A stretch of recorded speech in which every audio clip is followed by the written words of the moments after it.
Right.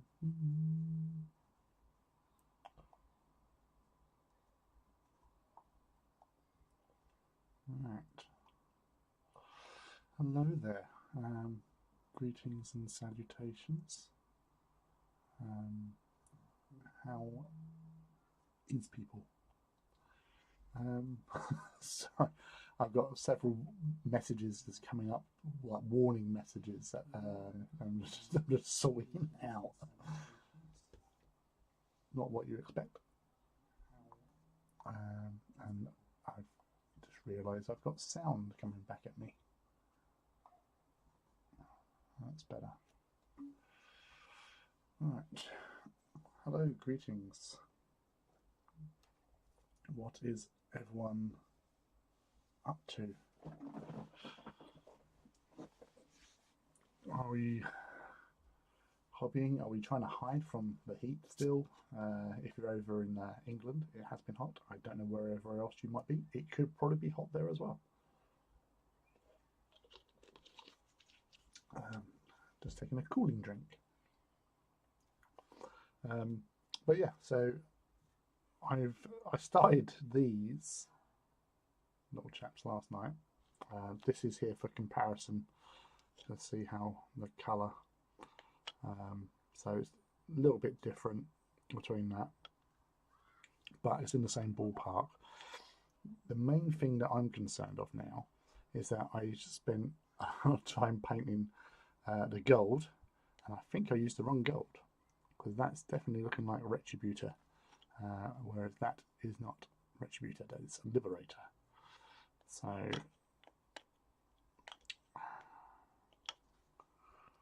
it's quite... what's that?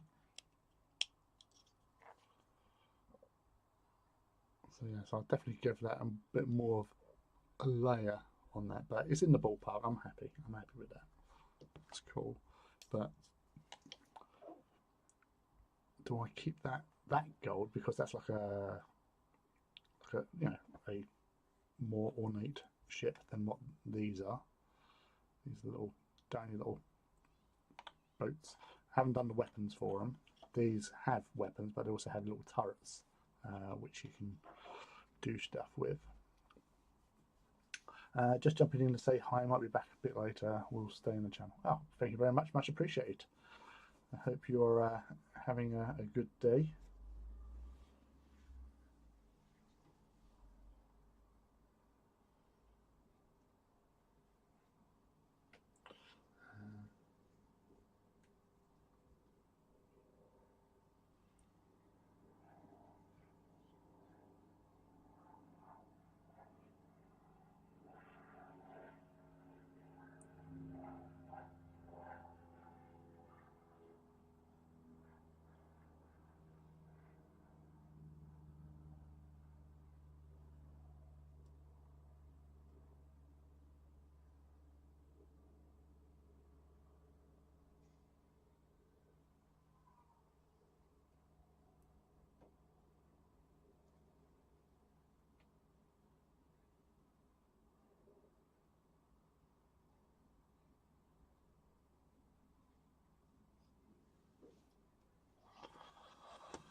Ah, thank you for a reminder.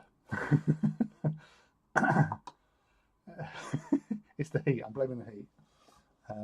Right, let's get off of here. Let's get that.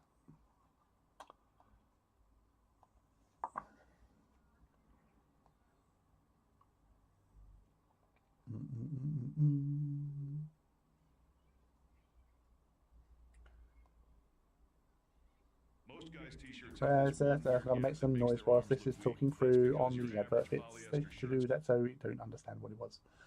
There you go.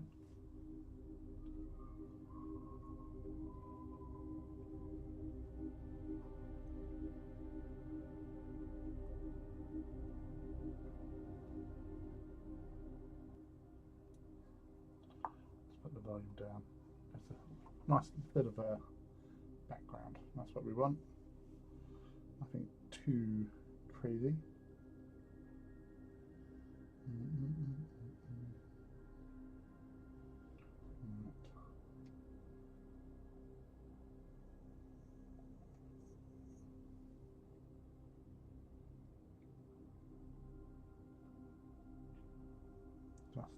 getting things done. So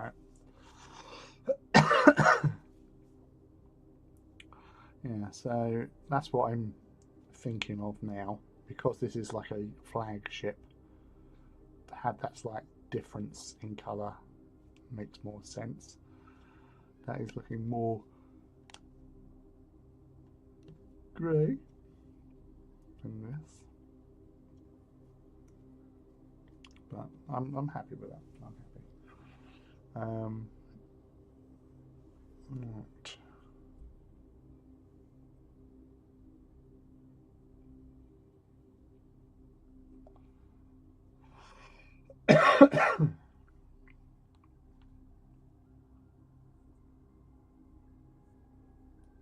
A bit of tidying up to be done anyway. Yeah. Cheers, Arnold. Thanks for popping by.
These little funnels. I'm just doing some little where I might have just gone a little bit crazy with the gold.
Seeing what we got.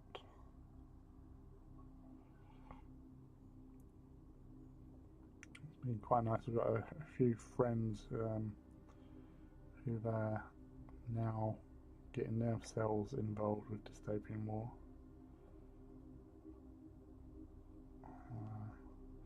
One of which is actually a naval officer. So, will he have the strategy when he brings his ships and his fleets to battle?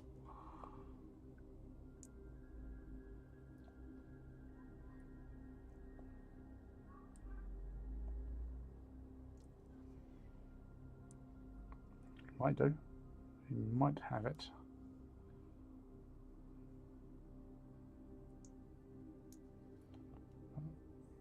Until face off, you never know.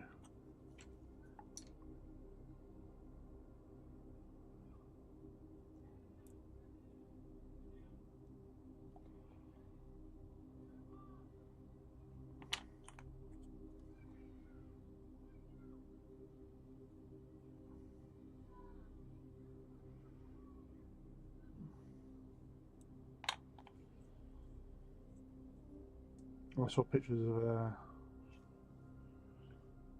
big one. He looked fantastic. Hi, by the way. It's a bit rude. Oh, yeah, there is the aircraft carrier, the Minerva.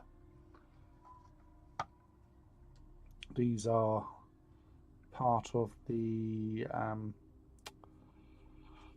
Alliance faction, which are basically most of the Mediterranean countries. So Italy, for instance, Portugal, Spain and France make up the alliance. And also there's they're quite unique because they also have a South American contingent as well, the SUSA. So they operate out like Brazil, but they also have access to Union ships.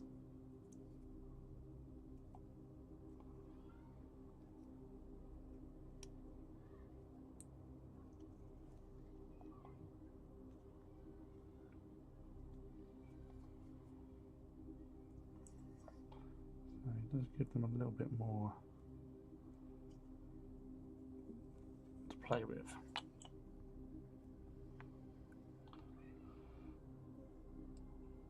Anyway, how are you, buddy? You all good? Just trying to keep cool.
Good friend's got 2 days off in front of the fan. That's cool.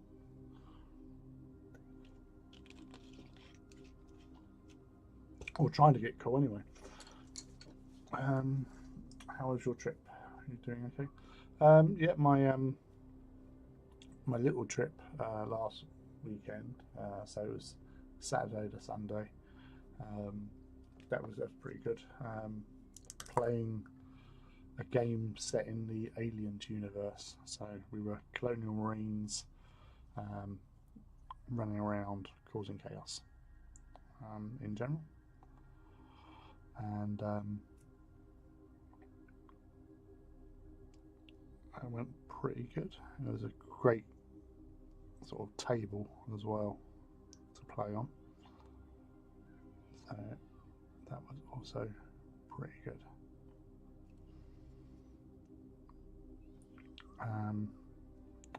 This weekend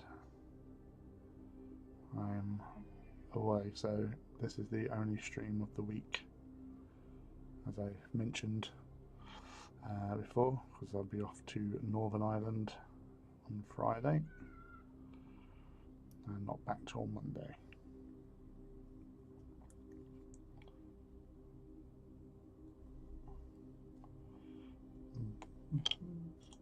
Hey, good evening to you too, sir. Yeah, that table, it was all modular. He'd printed that out um, over the past sort of like 6 to 8 months, and painted them. I actually painted a couple of parts. There was like 2 corridor sections, and I did the engineering section. There's 2 big like generators in there, which, funnily enough, on the mission, because we're Colonial Marines, it's obviously working for um, Wayland-Yutani, and we had to go to a facility they'd lost contact with. We got there. Now, the characters we were given were in a sealed like envelope, because they're like pre-generated characters for the game. So there was 4 characters. There was 4 of us playing, and then obviously did Brian doing the DM and stuff. So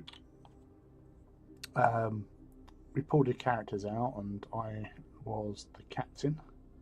We had a sergeant and 2 privates, one of which had a smart gun,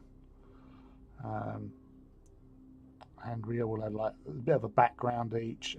We also had like a secret sort of objective card that we're not allowed to show anyone, so we had them. And then you obviously play your character and do what you need to do. And yeah, so we was doing a mission, and we've got to the facility after our deployment in dropships. Got up to the door, so it was raining, so it was very like Aliens sort of thing. As we pulled up in our APC, and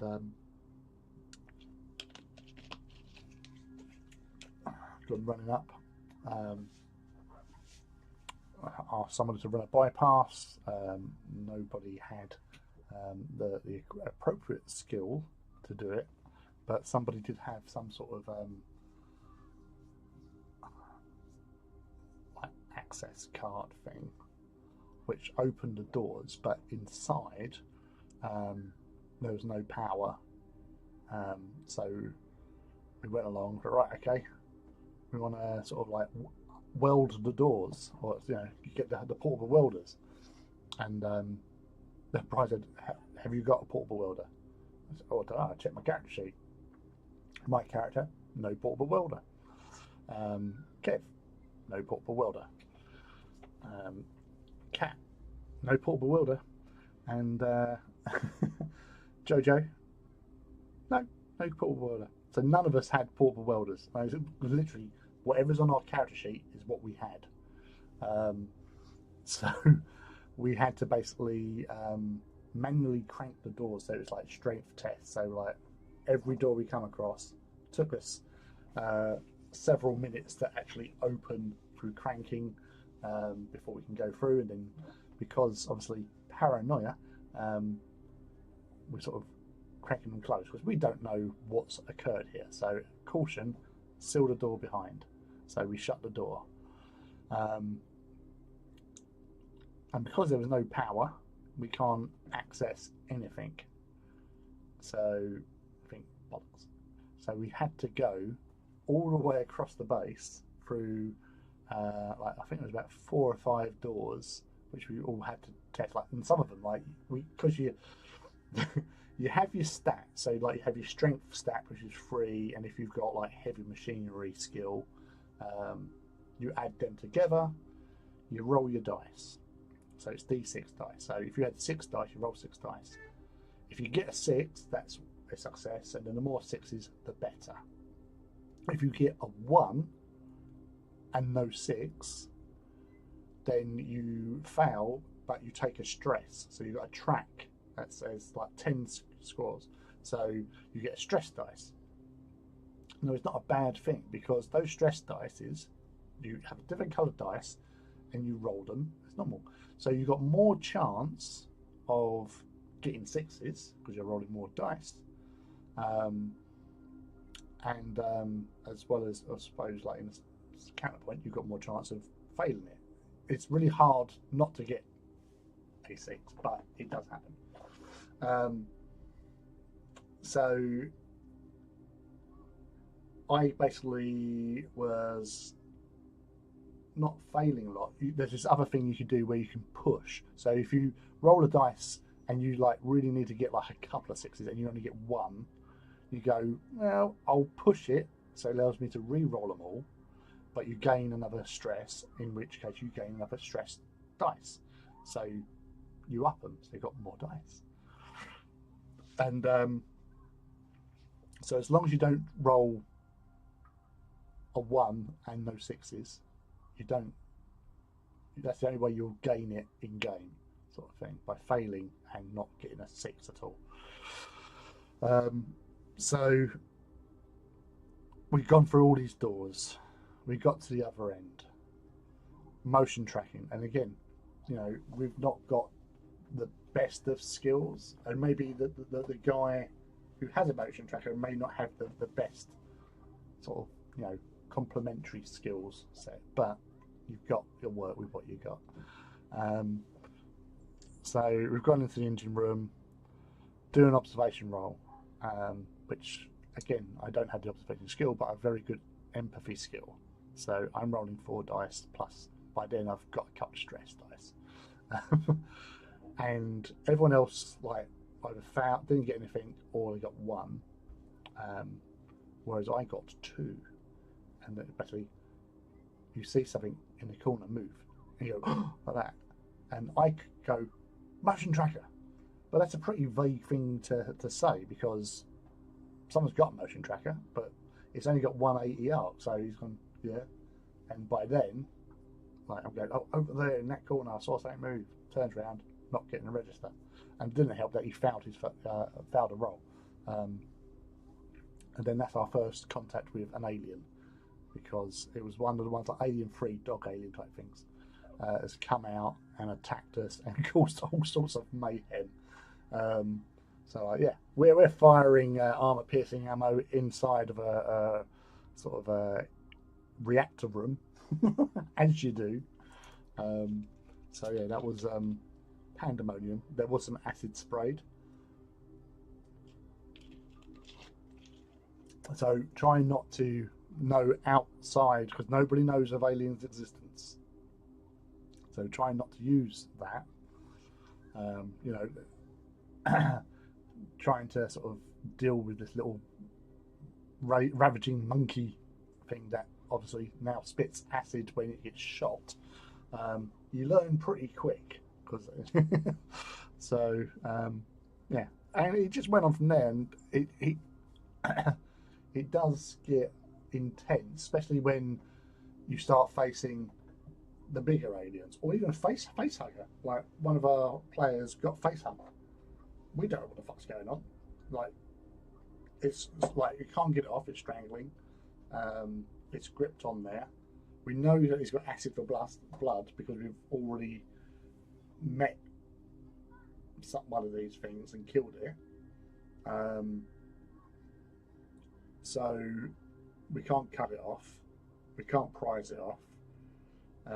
So we just put her into a room and close it up. Once we got the generators back on, it got a little bit easier. But then you got sealed doors, which you can't really do because you don't have. Well, we found a welder, but it wasn't a portable welder, and we didn't have the skill set for it either. So it was a hard task, to say the least. But yeah, so eventually it was Sergeant who got face hugged after a couple of hours of faffing around, doing stuff, investigating.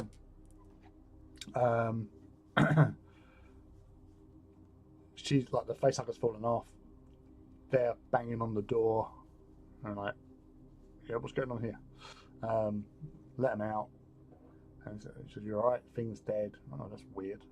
And like they mentioned, I've got a sore throat, and you go, okay, you okay though? Yeah, I'm fine apart from that. Right, no worries. And we followed some clues, found out there was somebody in some cryopods, hypersleep chamber sort of thing. So we've gone down to them, we've opened them up, and we're sort of talking to them. It was like the former base commander who was hiding, was the only person that survived. And then we've mentioned about the facehugger, and he's just like, "What? You got to sort him out now," sort of thing. What do you mean? And it starts going on telling like the whole thing, like it was random. It was on them, yeah. And then we got to scan them, sort of thing. So up to the medical, and I'm going like, yeah. Well, you said you had a sore throat, so something's obviously gone on. So paranoia rising. Scanned them. They've got an alien in there. So like, oh fucking hell. Now, Kat, who was playing this sergeant, who was a male character, has gone. You got cut out. You got cut out. And like, none of us are medically trained.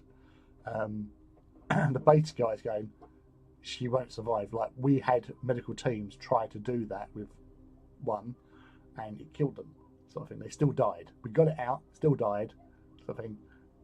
There's like no win situation here, sort of thing. They're as good as dead. You might as well shoot them. So, I'm not going to shoot my dudes, but I'm thinking we got to shoot this dude. So eventually I've gone, all right, we'll we'll take it out, sort of thing. I was giving them the option, so like, if you want to do it, sort of thing. I said, no, I want this out of me. Okay, all right, we'll sort this out. Okay, we're going to do this. So we anaesthetize him, counts back, unconscious, and then I turn to my friend Kev, whose character, well, apparently I thought that they were friends because there's like connections between characters, and I'm like going, like talking to him as if he's like best buddies. Like, he's not going to survive. We've got to, take care of this.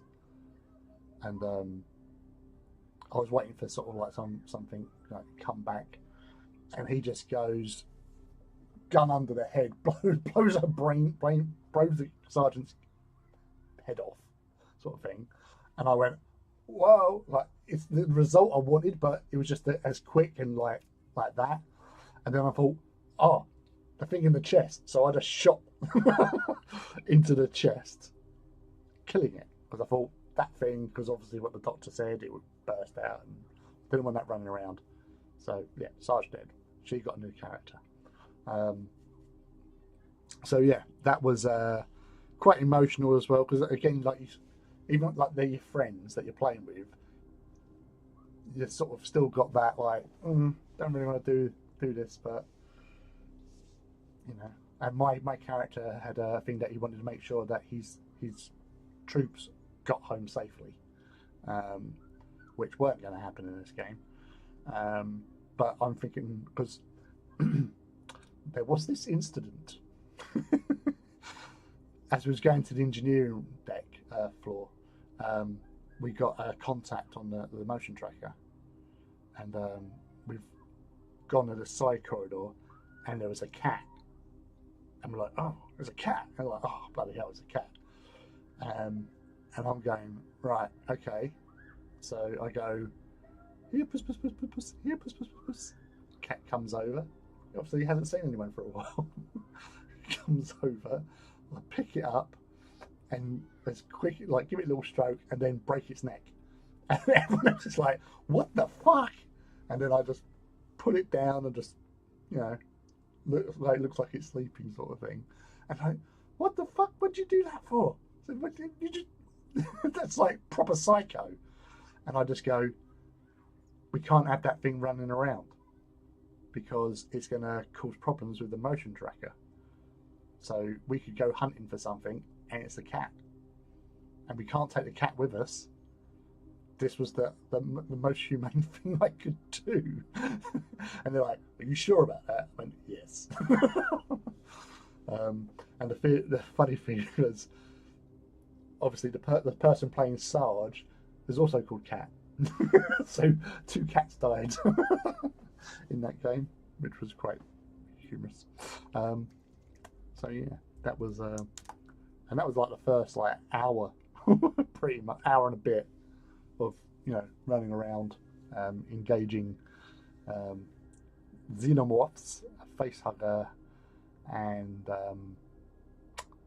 oh, there was also like from Prometheus, where the guys hit the little mushrooms and the spores. There was one of those dudes. So he was in a room. So as soon as you got power on the rooms, are open, doing the door-to-door search. You open his door. This dude's there, like 8 foot tall, elongated face and arms and that. So yeah, we put them down, and then we just closed the door because all this black stuff sprayed out from the shots going into it. And I just said, we are not going into that room. Turns out there was stuff in that room we could have searched, but we don't have the appropriate clothing, respirators. We are not going in that fucking room. I'm fully on board with Marines here. You blow the shit out of something fucking freaky and weird, and you've heard about stuff. You do not investigate. Fuck it. It might slow the story down. We're not investigating it. You're not going in that fucking room. The room's been sealed. And it was. Verily.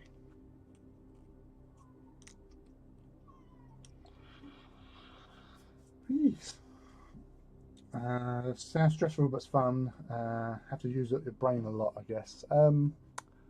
Yeah, well, being a clone Marine is easy for me. I am a clone Marine. But it's,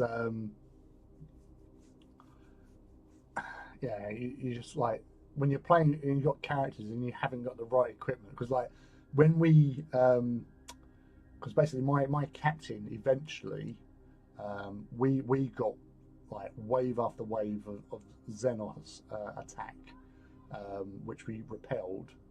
Then we found out that we could actually do 2 firing actions in 1 turn, which made it a lot easier, because we were really struggling. Like, it took all of us, and it was only because one of our players, Jojo's character, the one with the mini smart gun, there was just stuff, and basically, again, on your stress levels, then you had to do a panic roll at certain things or certain attacks that the aliens did, like they're doing like doing the screams, and you're like, it's blood curdling, and you're getting stressed out and freaked out. And the amount of squares you add to the dice roll, and you tell the DM what the dice is, what the roll thing is, and then you have the effects of what happens.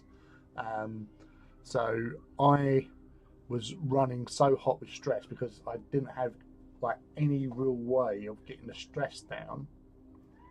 Mainly because Jojo's character was a stims freak, and he searched the room where there were stims and he hoarded them all, so we didn't know there was any stims. So I could have taken a stim early doors, got rid of the majority of my stuff, and then yeah, but no, he's playing his character. He's a stim, addict. So yeah, so I basically got to a point, probably around about about 3/4 of the way through the game. So this was on the Sunday section, because it was a 2-day game. Like, there was no way. I was really high on the stress, and I had all this stuff thrown at me, which was increasing stress, done panic rolls, and I said, Jojo has this ability that if he fails a panic roll, he goes into overkill, which is a trait. So he will basically just keep on firing until everything is dead. So basically everything stops, and he just goes around just gunning everything down. So he cleared the decks on 2 occasions because of that ruling. He even at one stage ran out of ammunition with one weapon, and he switched over. Like, Kev passed over a flamer and he just carried on. So yeah, so the captain went catatonic basically, and they said you can't, you need like weeks of proper rest and proper medical attention, sort of thing. So Cat had a new character, which was Chaplin, who is our artificial person, who was with the second team that went and investigated somewhere else, and we'd lost contact with. They had turned up. They had skills in portable welder. They had a portable welder. They had all the skills that we was missing from earlier on. Communication, like computers and all that sort of shit. So her character carried mine, and then my new character, who was Dante, Ruth and Dante, but I changed her first name to Ali, because I was like Ali Dante. It's Al Dante, Al Dente, sorry, who was a weapons specialist. So like, she was an absolute. She was like a Vasquez basically. So she had like missile launcher, she had a pulse rifle, she had a grenade launcher and a pistol, and she was like toting, like absolute badass.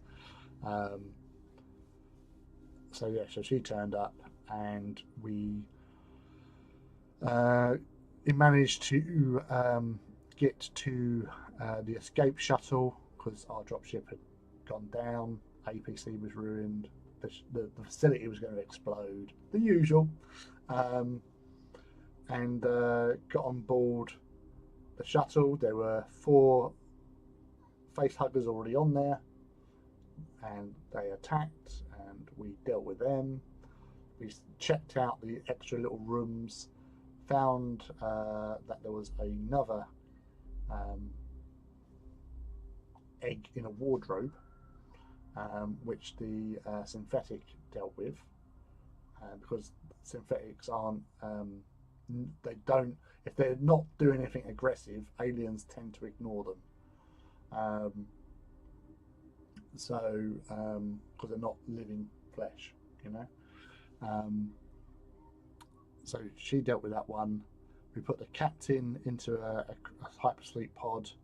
We put Kev's character, because Kev's character on the way to the shuttle lost an arm through an alien literally ripping his arm off. So we put him in there because he was like lack of blood, loss of blood and all that sort of stuff. Then we all sort of like got in the ship, took off. Epilogue was basically, we get back to our frigate, get on board, Chaplin puts us all into the hypersleeps, and then sabotages all the hypersleeps, and all the humans die, because she had her sort of secret mission thing was basically to make sure that nobody knew of the aliens' existence and stuff. So it was a Weyland-Yutani backstab. So we've gone for 2 days fighting our asses off for survival. We finally get there, and we get killed. Now, there was because of this sort of thing, my captain, who was now catatonic, he was having suspicions about Chaplin, the synthetic, and basically he was beginning not to trust her, because it was just like, it all turned out he was a little bit sinister, certain things that she was asking about and how she was acting and stuff. But because he was out the picture, I couldn't go with that sort of train of thought, and Dante just turned up literally like the last sort of like 40 minutes of the game, literally. We had like 2 combats, and a couple of searching, and then getting onto the ship and then away. But the captain was basically getting to a point where he was thinking, okay, I don't trust the synthetic. I'm going to utilize her to get us to the shuttle, because she was the only one at the time. She was the only one I knew that could fly the shuttle. Turns out Kev could have flown the shuttle, but then he was badly injured, so he might not have. Oh, hello, Chrissy. How are you? Oi, what's occurring, stranger? Hurrah! I changed my display name. Yay! Yes. What's going on here? At the moment, I started painting. Well, I was painting some of these, but Ollie Weavertree was asking about, Richard was asking about the game at the weekend where I was playing Aliens. Um, so that was a very traumatic weekend of running around like headless chickens, doing lots of aliens quotes at various occasions. Um, there was, because of the whole cat incident, we started doing this. We had a lot in the evening after the first game session. Um, they were saying like, well, how could a cat survive? As it's a cat, he's like, there's probably like mice and small creatures there as well that he's been living off of, feeding off of. And someone said, well, how comes he hasn't been like face hugged or anything like that? And I said, well, a face hugger on a cat is too small. And then Brian was going, no, it's big enough. It'll just wrap around the neck and all that. I said, no, like a face hugger is, think of a face hugger. It's like quite big. That's the size of a cat's head. I've got cats, and a male cat is like that sort of thing with two little ears there. A face hugger, right? And my point was, is that how the hell would the face hugger, A, clamp on securely? Oh, he'll wrap his tail round. Yeah, but that's going to stop his jaw from opening because the tail is quite thick. And it went on for about 20 odd minutes, and I was like, in the end, I'm just like, might be a bit trolly, but in my mind, a cat's head too small for a face hugger. What's your opinions? Could you think a face hugger could face hug a cat? Hey, Bertie. Yes, these are the Italian front line. We've got the Minerva here. So this is one of the HQs for my Alliance force. I have got, obviously the Minerva battle fleet comes with a selection of ships as well, but I did have a frontline squadron which I started with. You think a face hugger could actually face hug a cat? I don't see it. I don't see it, because they are actually they're big. They're big. Like when you think that the size of that thing covers like the body covers the most part. Obviously, you've got the big sacks, but it covers most of the mouth and the side. European and African face hugger. A dog, yes, dogs got big mouths. Cats have got mouths, but they're adaptable out of necessity. That is true, and I can see where you're coming from. But to secure it, you've got those long spindly fingers, sort of thing, to go. Like I said, if you look at a picture of John Hurt, sort of thing, the most part of the body is covering that, and then it's the fingers. It's like two. I'm not having it, and especially when you've got the towel involved as well. The towel's going to go around the neck. You've got the legs there. The neck's not a big neck, is it? And that thing's quite thick, so that's going to impede the ability to open the cat's mouth. Can somebody experiment on their cat? Well, no, don't.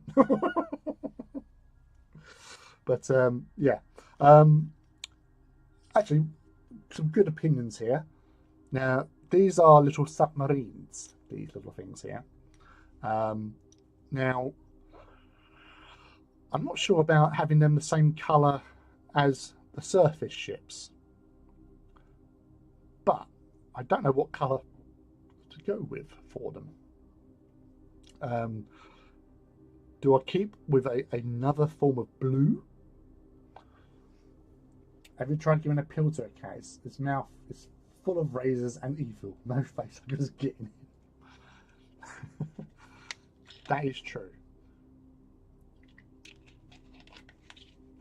And it's a cat. Cats are going to do cat things.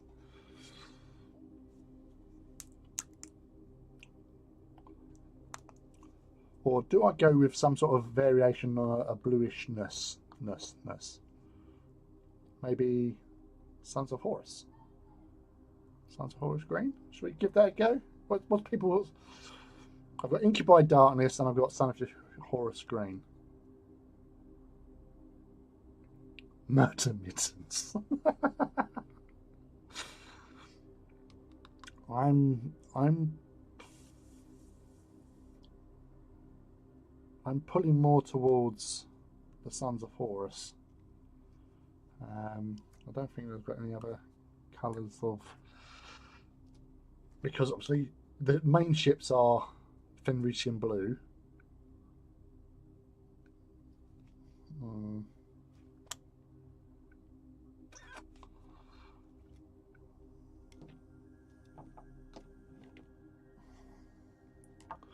It is like, because with my other like submarines of other fleets, they have the submarines are different colours to the main fleets. So I've got Griff Charger. I'd rather do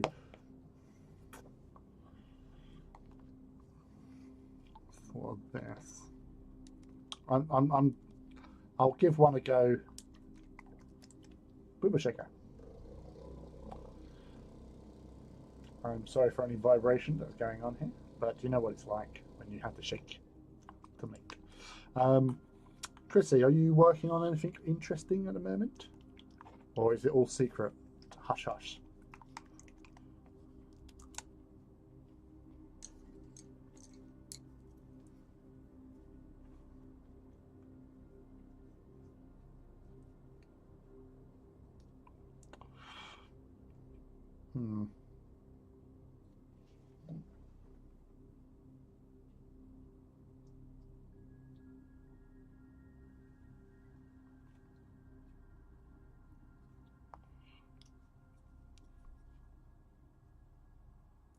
No, that's secret stuff.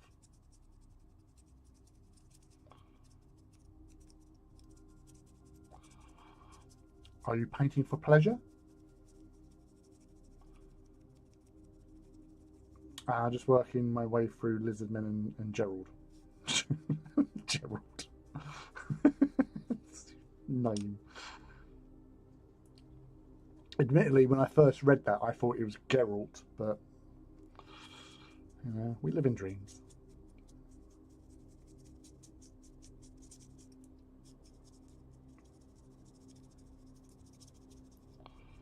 See, with the Italians, I wanted sort of more sort of pastel-y, softer tones, because when you're comparing to like my crown, the British and obviously Empire vessels, they are more traditional sort of military, you know, battleship grey. You know. But with Italians, I always thought they'd be a little bit more flamboyant. Obviously, as well as, you know, looking like ships. I don't like doing stuff which is like too out of character, like colour wise, if you know what I mean.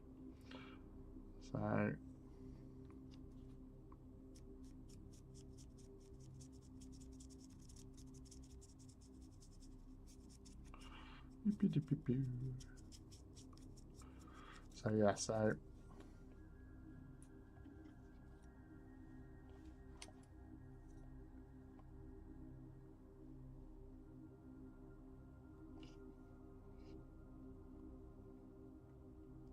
oh, come on, focus. There you go. So that's just obviously just the normal base primer colour, and that's the Sons of Horus. I kind of like it, and it's actually drying quite nicely. So it's like still got the greyness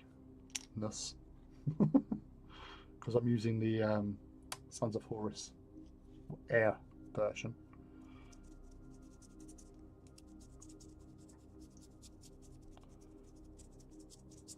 It's very subtle.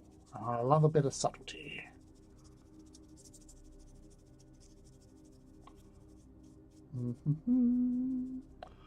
So, as some of you are aware, this is the only stream for the week because I'm away to Northern Ireland from Friday. So, no stream on Saturday. Be back here next Wednesday. Now that I'm streaming again, where I had a little bit of a break. But that was more because of having to move rooms and stuff and get new setups for internet, our old friend, which funnily enough we've had OpenReach round because I'm using a sort of hotspot Wi-Fi modem type thing. So we had Sky and OpenReach, or OpenReach turn up. Oh yeah, we detected a fault in your line. We told you that ages ago. Yes, that is correct, Chrissy. I'll be over there Friday.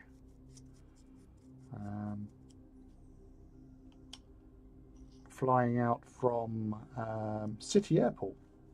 So this is the first time where I haven't had to drive to Stansted. And what I was doing the other month, I was looking after Thomas, and we decided we was going to have an experimental day where I wanted to see what the route was and time how long it would take so I could plan ahead.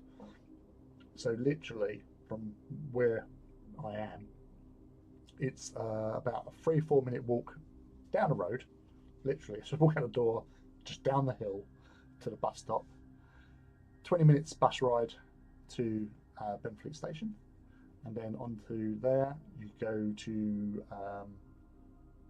West Ham, and then from West Ham DLR to City Airport, and it takes about an hour and a bit, so including the bus ride. So I should get there for about 25 to 12.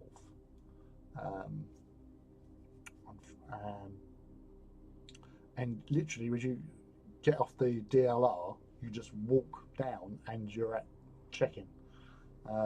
It's just like, oh wow, that's it, and you're there. And then it's an hour 20 flight out to Dublin, and then from Dublin it's a bus ride to Northern Ireland to where they live. Well, I've got to get picked up from bus station, which is about 20 minutes away from where they actually live. So, but yeah, so I should, and it's a big if the plane lands on time, I can get off the plane and through check-in, and you should be able, like the last couple of times, it has been fairly straightforward. It's like 5 minute walk from where the airplanes land, then where you disembark. Then it's getting through the checkout sort of thing, as you say. Once you're through that, and you've walked through the next set of doors, and you're in the sort of like the entrance departure sort of area, you walk out of Dublin Airport, you go across the road through a little shopping centre thing which is about 100 metres long, and then on the other side of that is the bus stops. So if I can get out of there within, I'd say, 25 minutes from landing, actually probably in about 35 minutes I've got, because the next bus turns up about 10 to 4. So so if it turns up 10 to 4, I can get on that bus. It's a 2-hour, so I'm up in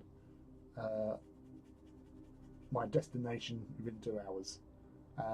Otherwise it's an hour or so afterwards. So hopefully, if everything goes to plan, I can make that connecting bus and just straight up.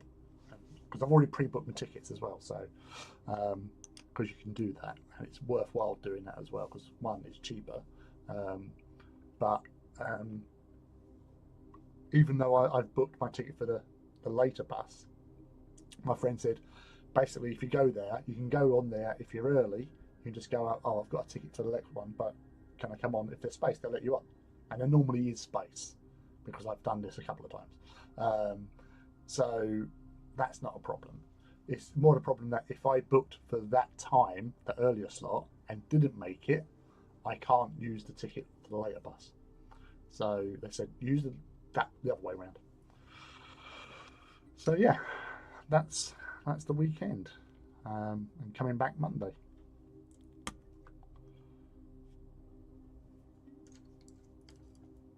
So I was just finalising last bits and pieces. I've even I've even used Amazon. Basically, so like I got some bits and just got them delivered. So the first one should be turning up tomorrow and then Friday. Plan ahead. Supplies. Because there might not be a chance to later on. It would be. People do like little shop runs and all that, but it's just easier to make sure the stuff's there for when I arrive.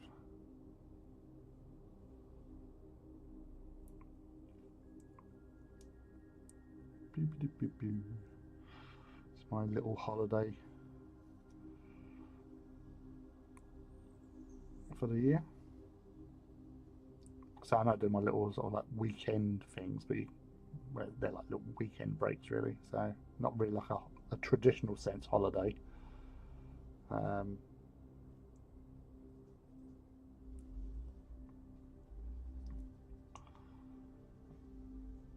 I've already like had a couple of people ask me to ask questions when I'm there, so when I get a moment.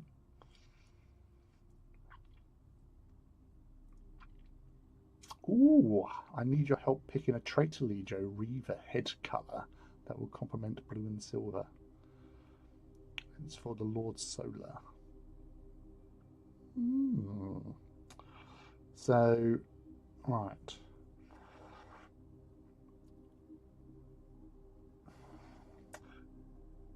Right, so are you doing your own sort of colour scheme, Traitor Legio colour scheme, or are you using, you know, like the stuff that they, because the only ones I know blue and silver is going to be Tempestus, who are sort of a bit of traitor, a bit of loyalist, because they're half and half.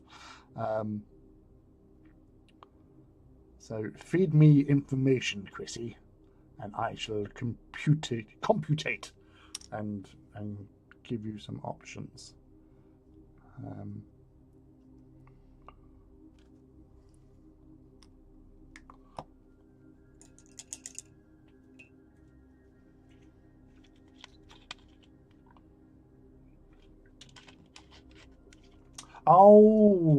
Right, yeah, okay, yeah. Sorry, I'm with you now. I know the model. Yes, because that little feature, the Titan owner's like, oh, they've got a plastic head. Oh, calm down.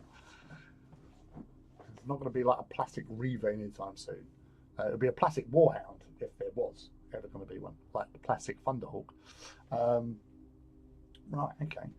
So he's blue and silver. So you really want to go.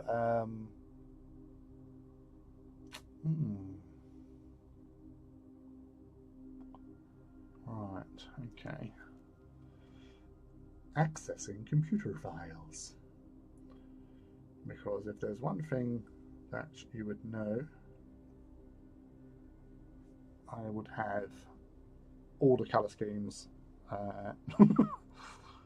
on tap.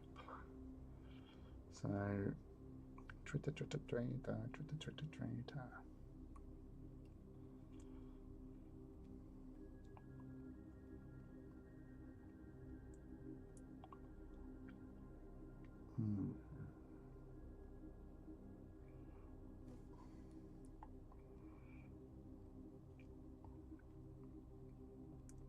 So you've got the sort of teal and gold.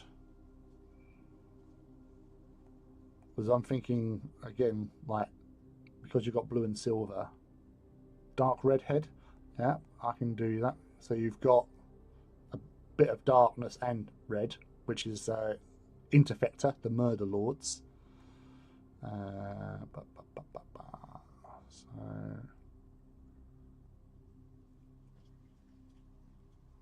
there's a fair few sort of blackish ones. Red Volpa. Where's Volpa? Oh, Volpa's at the front.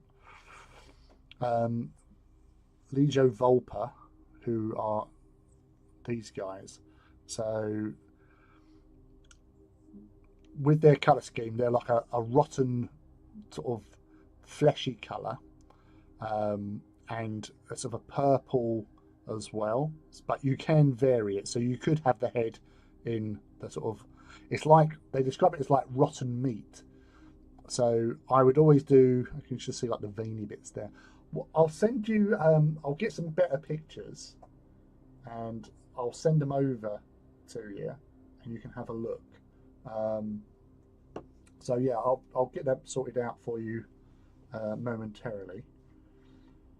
But what I'll do, I'll send over like the pictures of like the Warlord as well, so you can actually see how the red works, because it's like it's been stippled. So I've always thought of going for like a quite a dark, like maybe like a corn red, and then stipple with like some sort of like, even like a sort of a pinkish sort of colour, and then wash it with like a mix of like a reddy like Kuraburg, and maybe with a bit of black in it or something to darken it down. And then you use like they have like I think it's like a,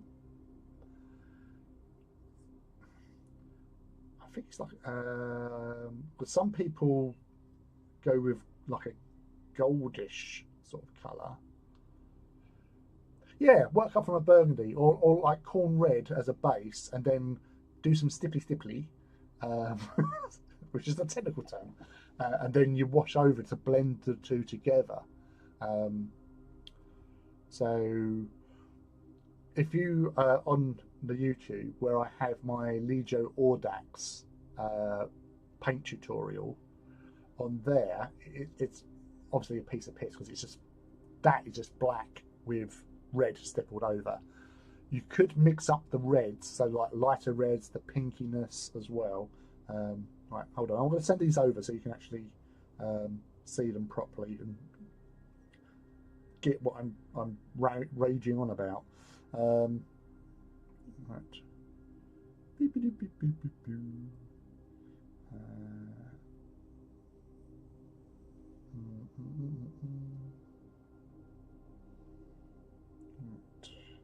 Volpa, Volpa, Volpa, Volpa, Volpa, Volpa. Where are you on the Volpa? Right. So honk, honk, honk.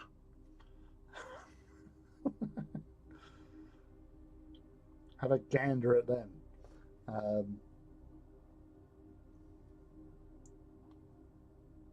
So yeah, if you look in like the Warlord, if you look at the red on the shoulder pads and that, you can see it's like, you know, like steak, you know, like ribeye, where you've got a lot of sort of like fatty, gristly sort of veins, you know, that sort of effect. So that, and with, again, like some people,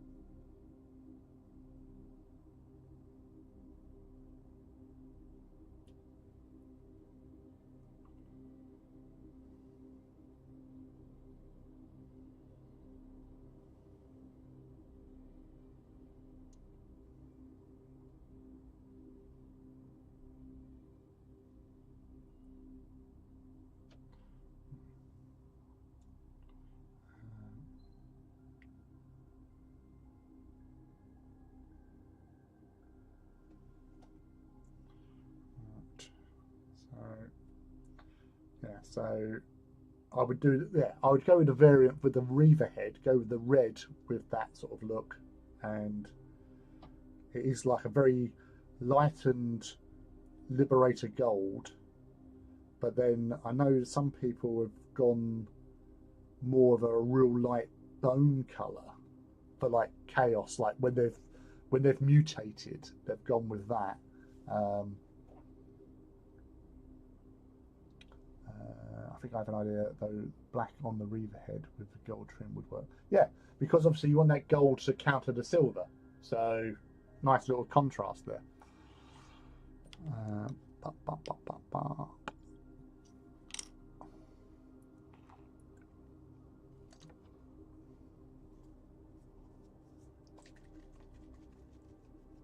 No, no, play it safe. Don't be stupid, Lily.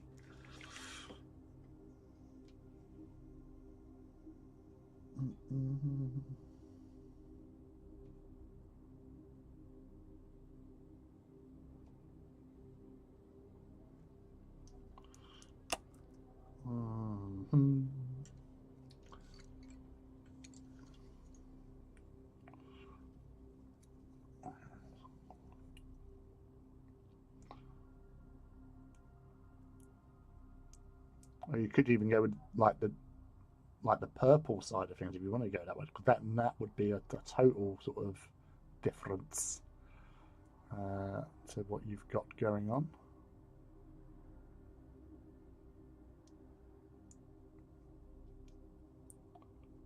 Well, I just realised what I'm actually painting on here.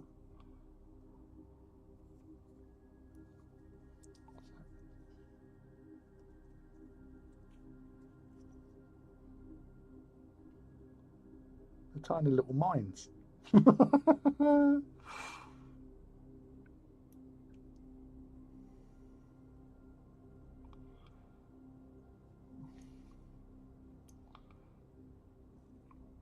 Oh, yeah, Lord Solar. I said like that AOS Night dude that you did, which Scott put into his submissions for Warhammer White Dwarf 500. That is one of my most favourite pieces that you've done. Out of the many, that is one of my favourite ones. And the paint over is fucking awesome as well, so double win.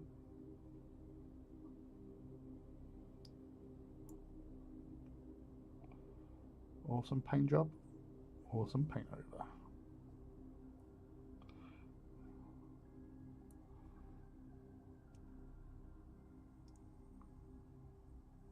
I'm sure you'll do just an awesome job with Lord Solar.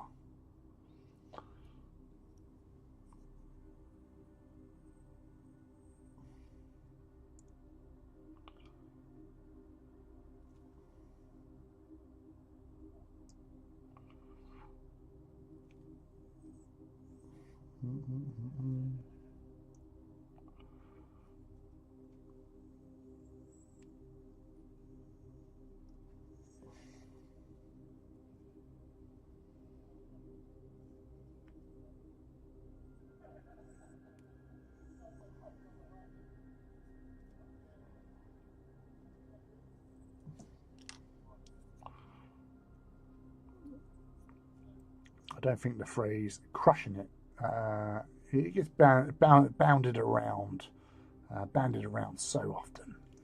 That and legend, but you know your painting has gone next level many years ago, and you have been knocking it out the park with quality and quantity on numerous occasions over the past 18 months at least, minimum.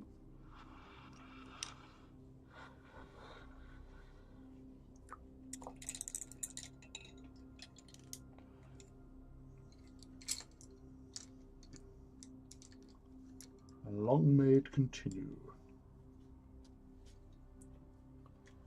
Slippy, slippy, slippy, slippy.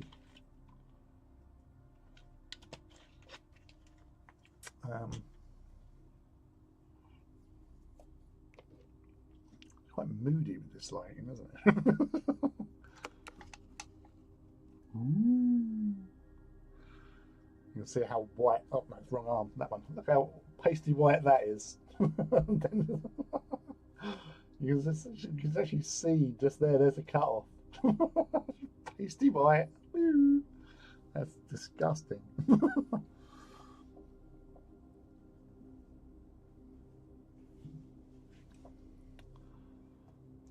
That's. I do feel like it's time to go back and focus a bit more on quality, though. Well, you know what you can do, and you've been doing it long enough. And if you feel that need to go down a quality street, do it. Embrace the horror.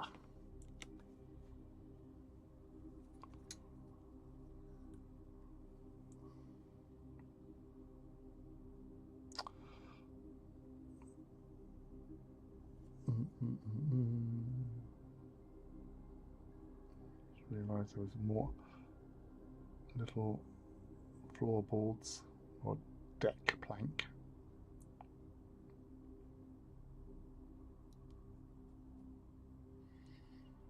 A little bit of touching up to happen. It is like when you're dealing with smaller models, so you just got to be a little bit cautious. Just dab the tip here and there.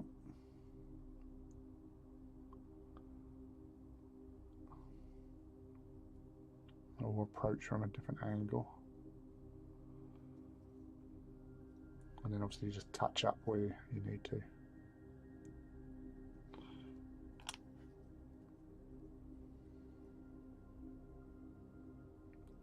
That zombie white.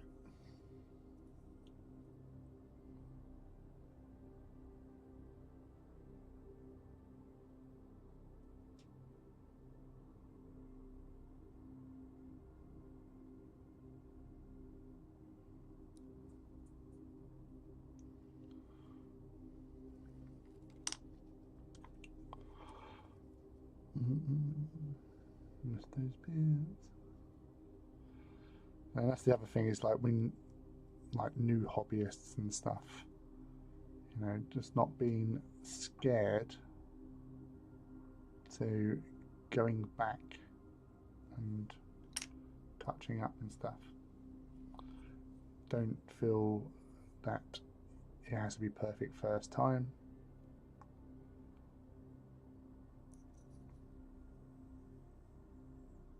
Because that way lies madness.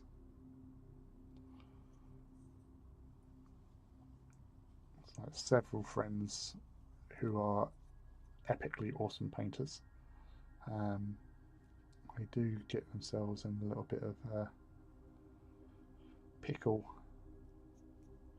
when looking at their work. You know, everyone else is looking at their work thinking, wow, that's freaking amazing. We are our own worst critics at the end of the day. But, you know, just do what you need to do, get it done, and then you can get back to having fun.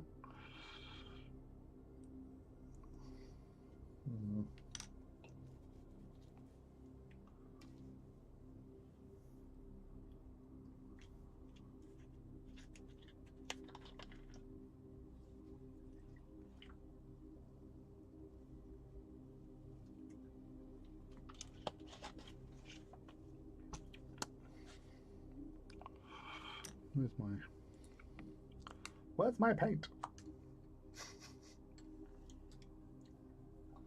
Oh, paint pop. People. Oh, stop it. Stop being a naughty noo-noos.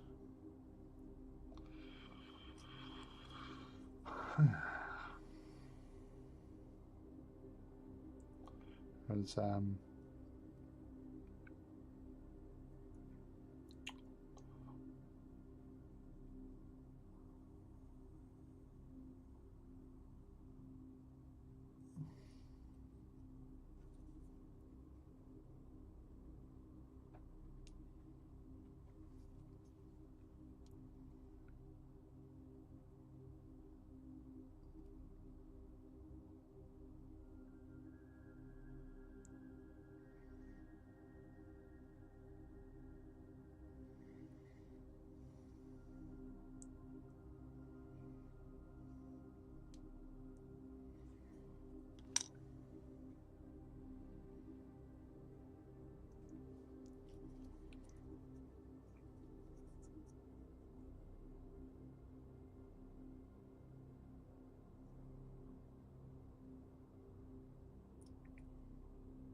Oh, my hearing has just suddenly shifted.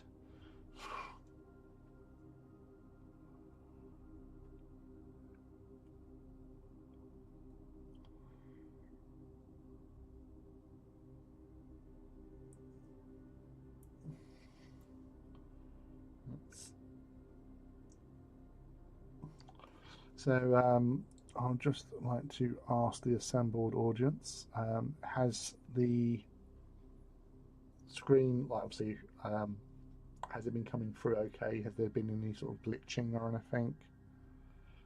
Because I'm still getting like little messages from YouTube saying, oh, the bit rate's a bit down. But apart from that, it's going quite, it looks quite good. But I can only tell by what I'm seeing on OBS, really, not actually what's coming across to you, the viewing public. And is the sound quality okay? Music not too loud? Usual. All good here. Excellent. That's what I was worried about. Right. So we'll do the usual stuff with these, which normally involves me digging out some Agrax water mix.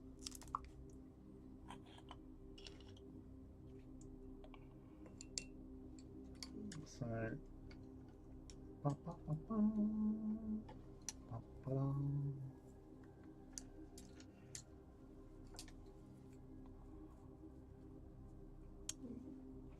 great quality tonight, buddy. Well, thank you very much. Thank you. That's my customer services, customer clients, or viewer input. Right, okay. So.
Yeah, so this is my traditional 50-50 Agrax water mix.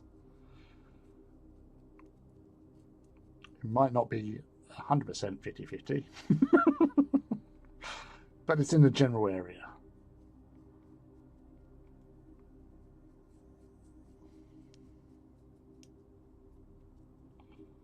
It's in the ballpark.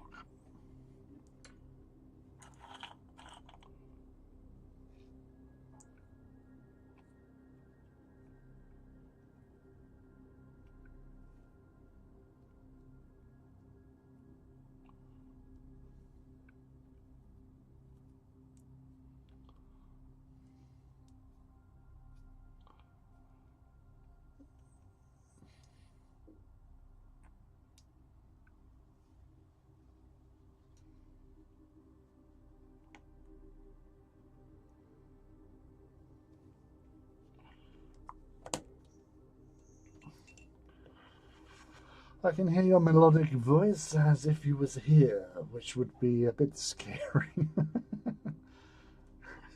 Yeah, I can imagine so. Especially being in the dark. Debate. Should I turn the main light on? It doesn't offer me any sort of benefits. I've got my spotlight. That's all I need. That's all I need here. There's enough light going on. But he said, but such a child. Actually, let's do some airplanes.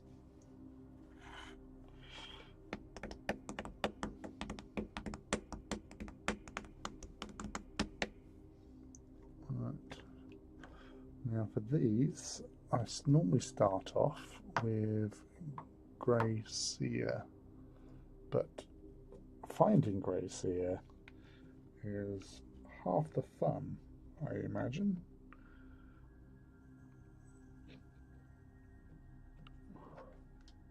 That's Celestial Grey. Lead Belt Char, that's a brush. Badham Black.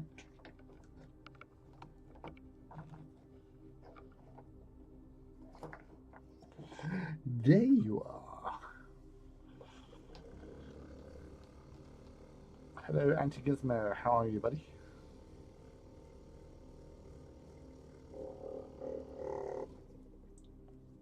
That was the delightful sounds of Bubajika.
I'd like to know how you got in here, Buggy.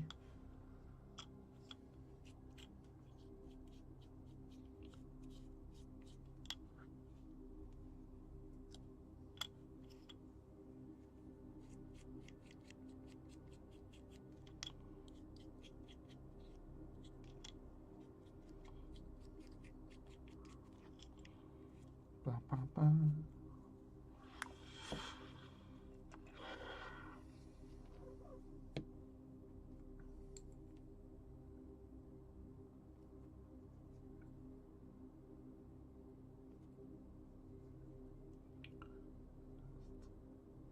Soak up some of that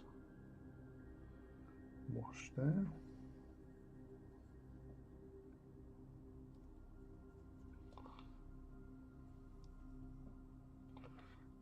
It's looking, oh, quite like the look of that. So I'll just give that a moment or two to actually dry.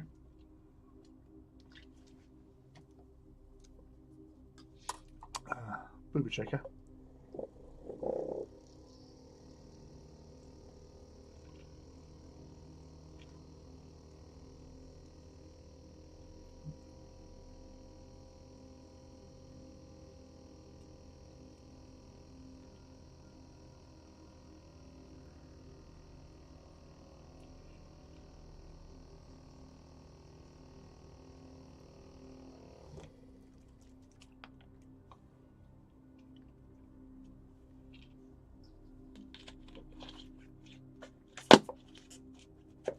sorry about that. Some loudness. That was the me crushing the crap out of that bottle like a boss.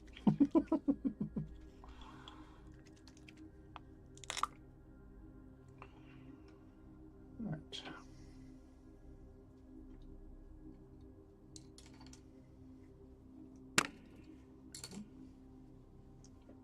Apologies.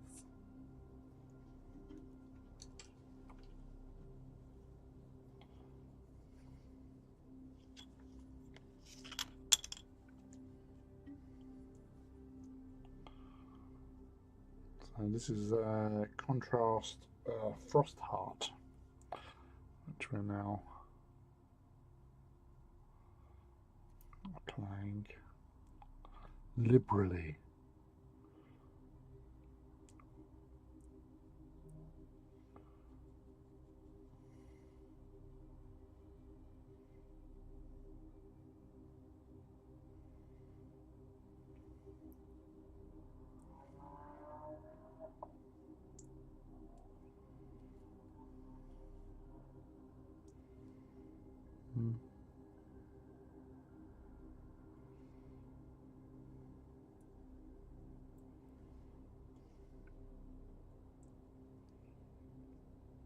I believe these fighters are the Frelon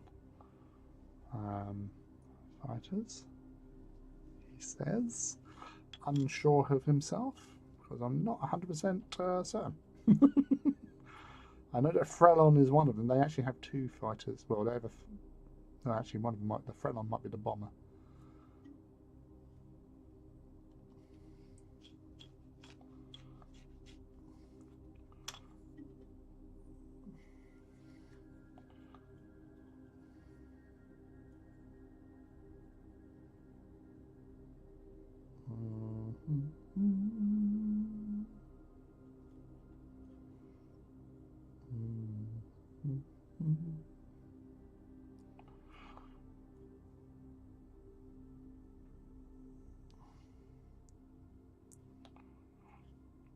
Was friend Rob Walters, friend of the show. He when he was doing his Empire forces, so they're all like basically China, Japanese sort of aesthetic, with his little SRS tokens, which these are. He actually cut out the planes and then stuck them on little sticks to represent like height and stuff. It's just like, dude, you just took it next level. Whereas I'm a traditionalist and I don't have the the mind to actually do that. He hated it because it just took so much time faffing about, but it does look freaking cool.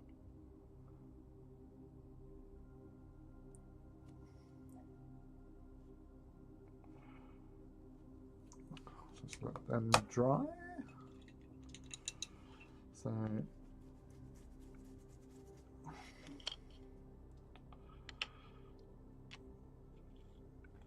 these are the Scorpius cruisers, which have a big ballista type weapon on top.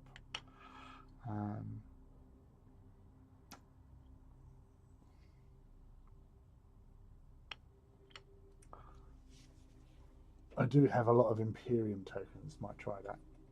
Yeah, obviously you do accumulate a few. You're not going to use them all because you normally have them just on the tops of the stacks, don't you? So it is definitely something. I think he was trying to salvage the base part as well, but if he was going to do that, I wouldn't even bother. I'll just cut the bloody things out as best you could, sand them tight, and then stick them onto little, like paper clips, and do a texture base for the SRS token base section.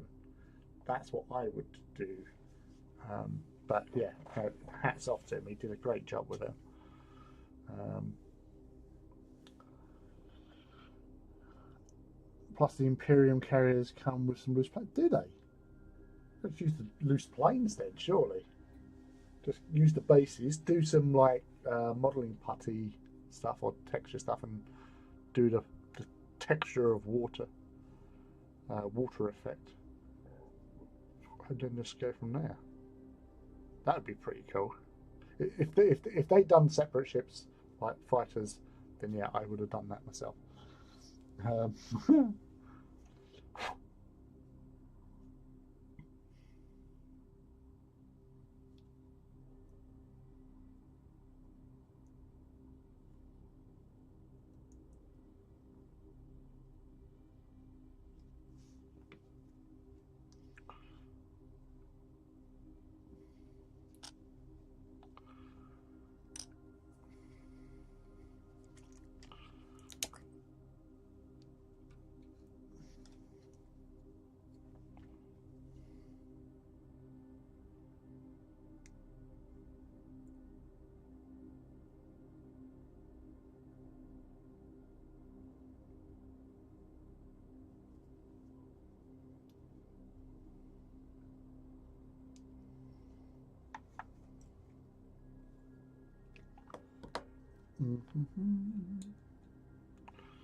um,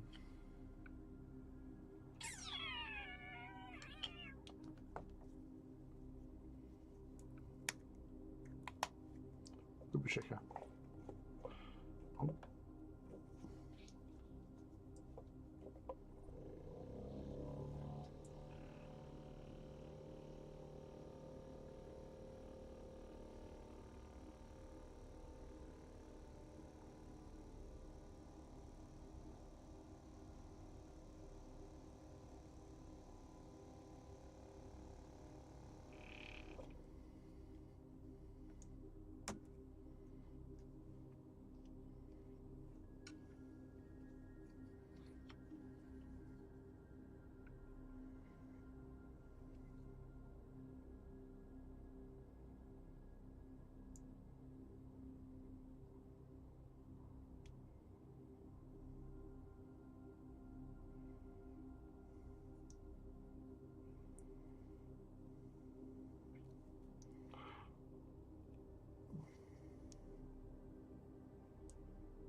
Was there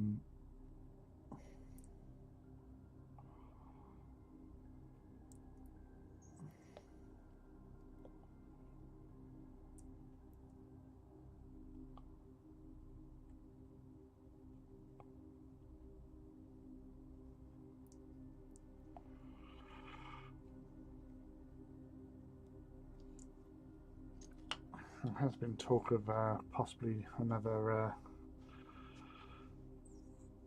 campaign day down at Wayland for the end of August.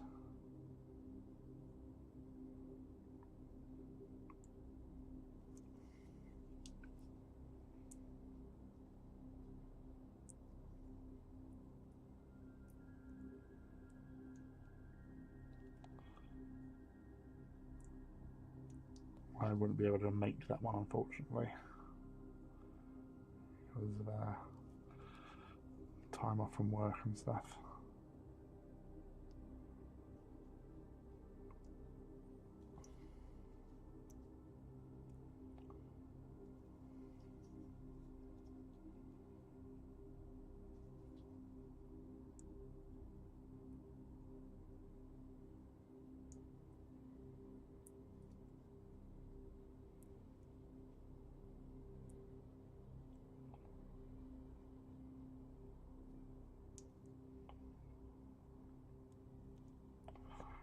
Dong,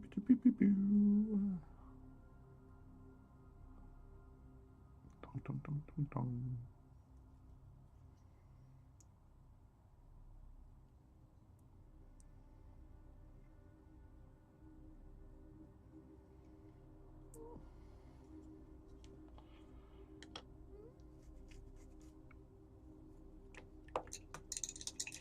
So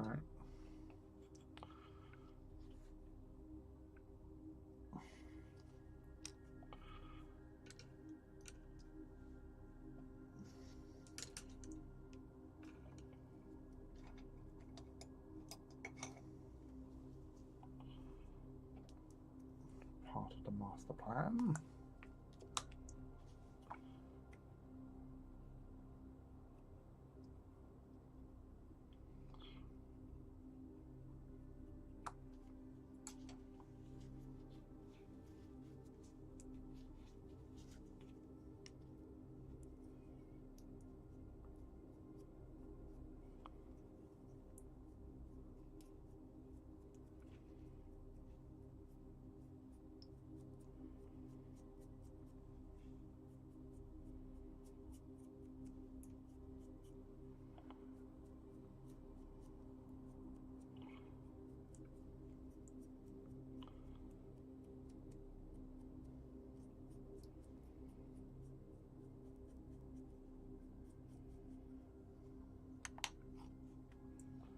A little bit of a dry brush with the Sons of Horus.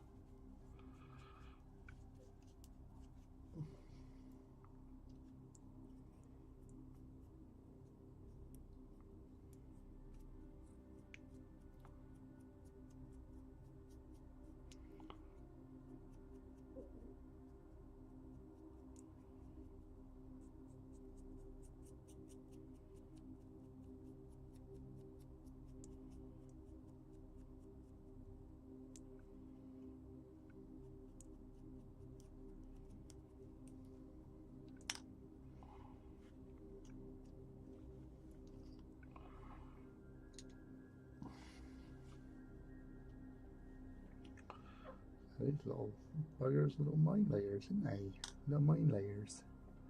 Go around lay mines. Go sea mines. All the shafts. Go bump. And then bang!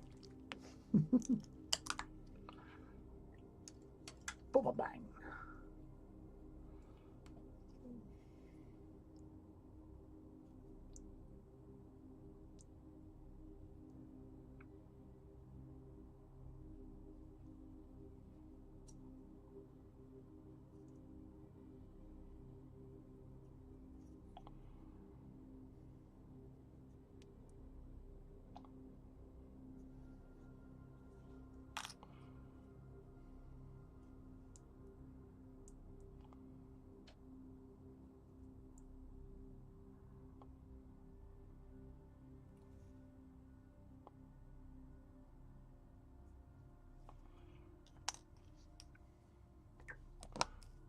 Nice.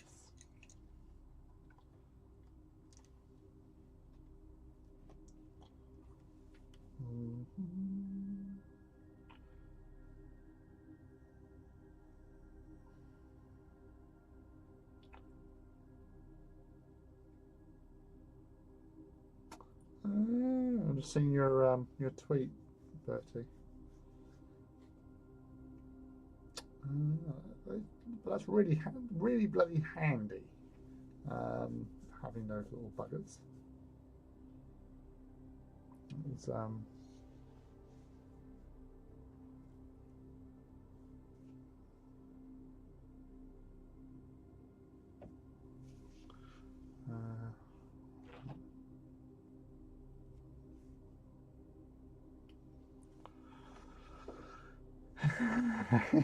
hello, boss. How's the heat out in the den? I've got the door open, but I've got like fly nets going down, so you know, I can do that with minimal amount of worry that anything nasty and gribbly is going to come sneak in and, you know, run onto the stream and like and stuff. How are you? What are you up to, boss? Are you still on your little breaky boost before new job, or have you started a new job? Can't remember. Time just has just got completely kaput. So I don't know what day it is. Well, I do know what day it is. It's Wednesday because I'm here. I'm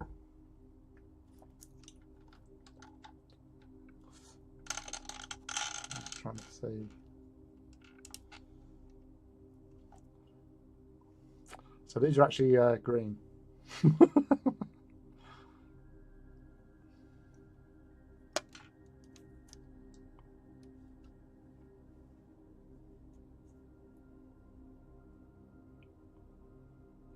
All right, I'll turn the lights on.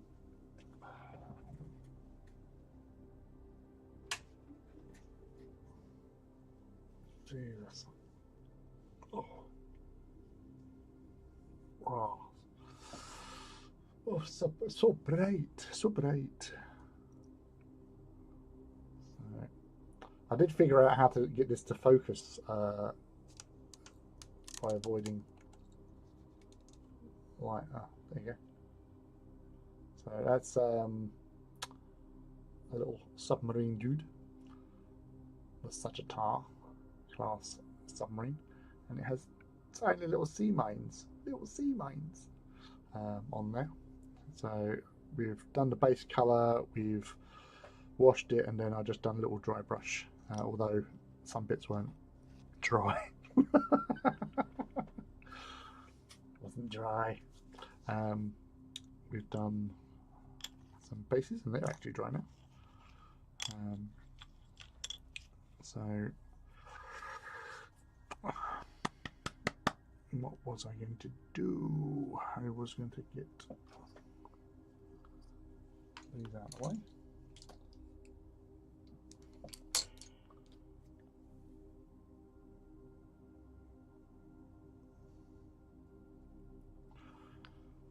Actually, 2 seconds, because I'm just going to change the water.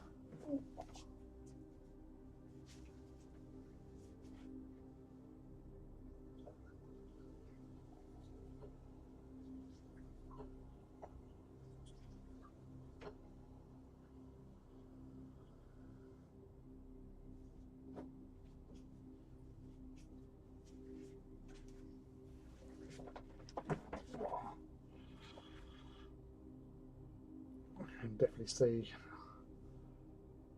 the driver's arm. Look at that. That is disgraceful. Nice and tanned, and then it's all milky.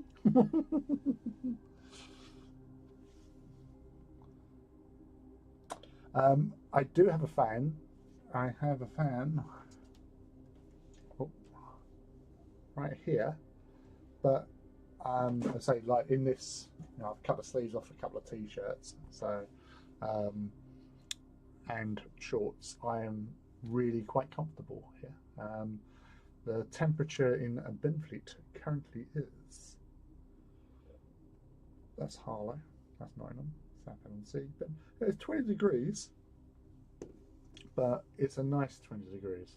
And as I said, I've got the door open, so I know what it's like in your in the loft. So I would say it would probably be like perfect painting temperature if you was in a loft. If you can remember if you can remember what that's like. It's, yeah, as I said, like I normally feel the cold. Being an old man, that's why I got to have all this like long hair to keep my ears warm. But he's actually a really nice, comfortable. New job 13th. So you've got next week off, which is good.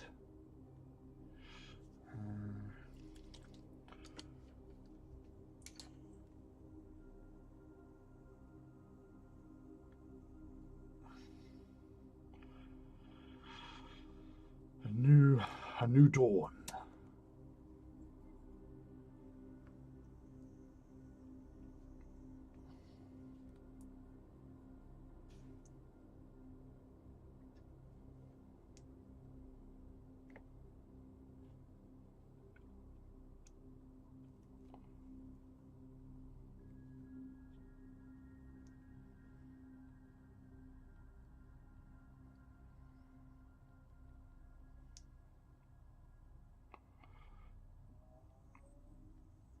How is the little BB and the Rob and ZH and the Chaucer?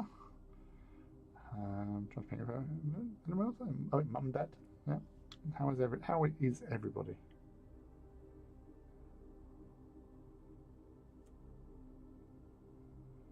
I know it was like only Friday when I last saw you, but it feels like it was ages ago. Honestly, it said like Friday. It felt like I was earlier on when I was talking about the Aliens game that I was participating in. Um, even that, even though it's like it's only Wednesday, even that feels like it was like 2 weeks ago. The heat has done something. Although saying that, I did get a little bit cooked yesterday on my day off. I had to take down the kids' trampoline, and Thomas was helping. And yeah, it was a struggle because certain bits were all like, not going to plan.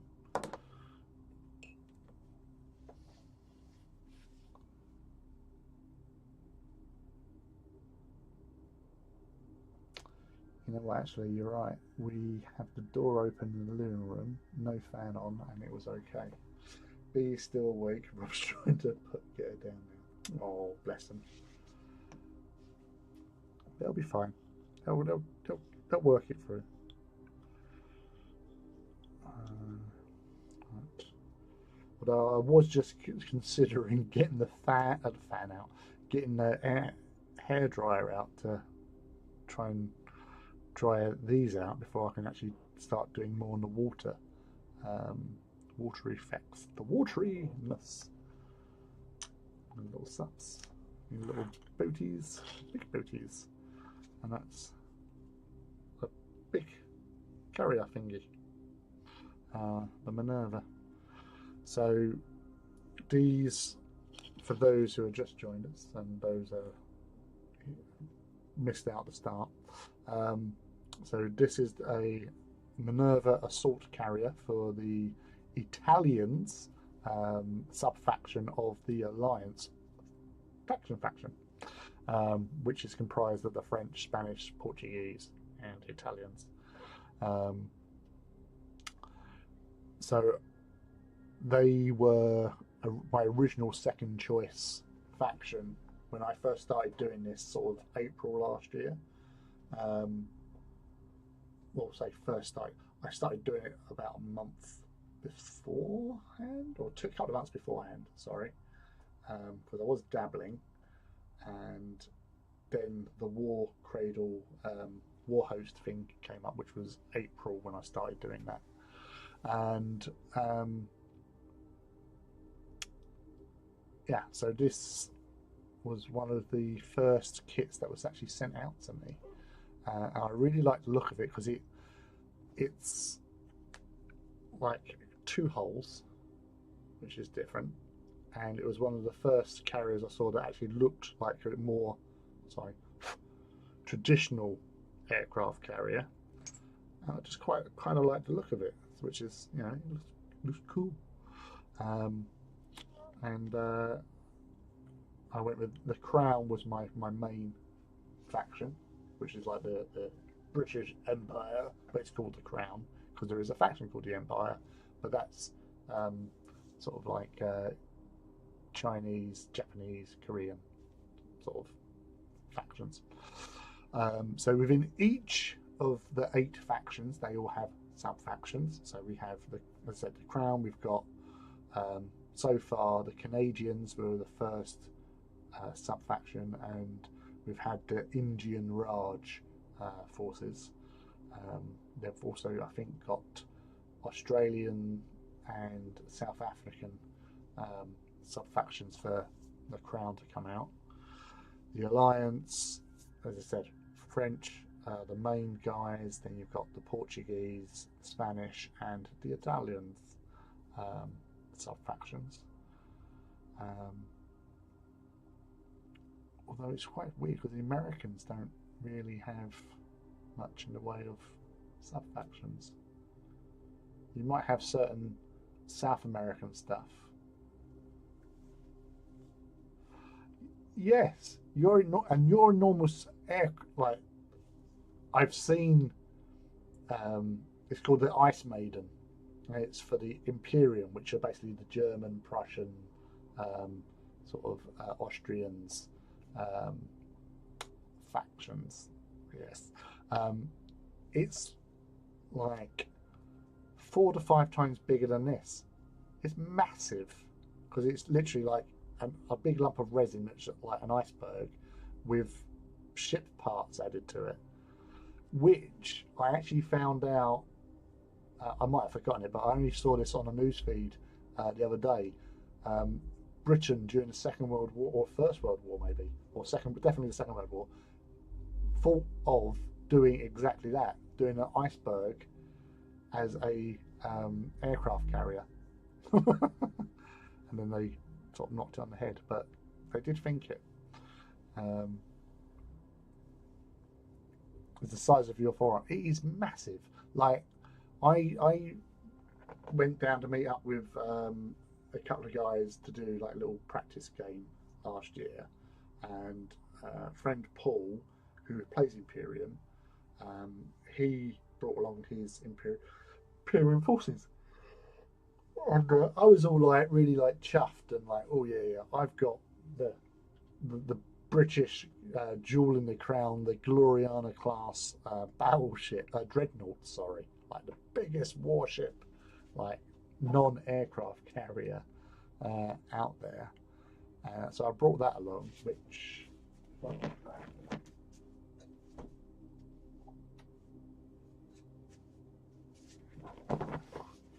So that's the Gloriana class dreadnought. So as a ship compared to other ships, it's a chunk. It's a bit big. Obviously, aircraft carriers are meant to be big. So that's as long as an aircraft carrier, bristling with firepower and blah blah blah blah. It has a horse on the front.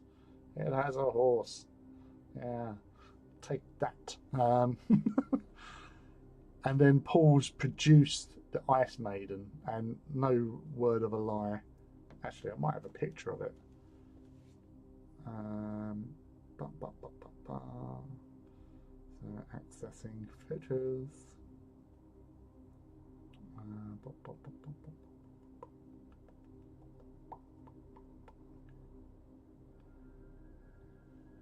No, you're a cat, so you're not allowed in here.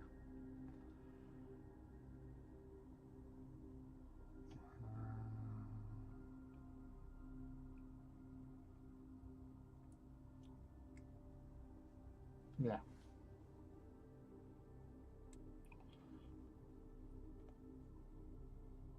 So that's the Minerva. That's the Courion. That's the Victory. That's the Ice Maiden. No, cat. No, you cannot come in. So that is Chunky Von Chunk Chunk. Oh, kitten. What? What do you want? You going to come up here? No, you're not, are you? Because you don't like being held by people. And now you're under my bed. Thanks, cat.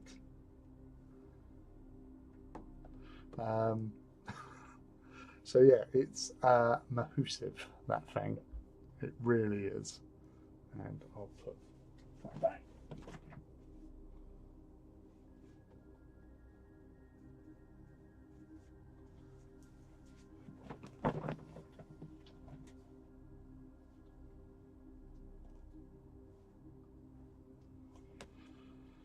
Great.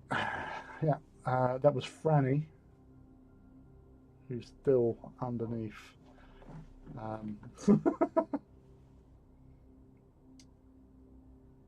What are you doing? There's like boxes. I've got like obviously loads of storage under the bed, and it is full of stuff under the bed. Yeah, that cat's gone. Catoo! Okay. Oh, yeah. Obviously, if he was here for the aliens debrief, cats are not good in my characters. Um, human cats and kitty cats. Sorry, just checking notifications.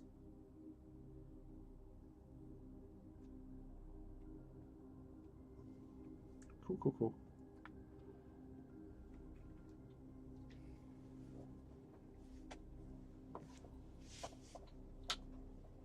No, you can't get out, can you? There you go. Thank you for your visit. Franny has gone. Franny has left the building. So, yes. I've just been rambling for the last like 5 minutes, haven't I, really? Right, let's get that out of the way again. Sorry. Thank you for your visit. Now,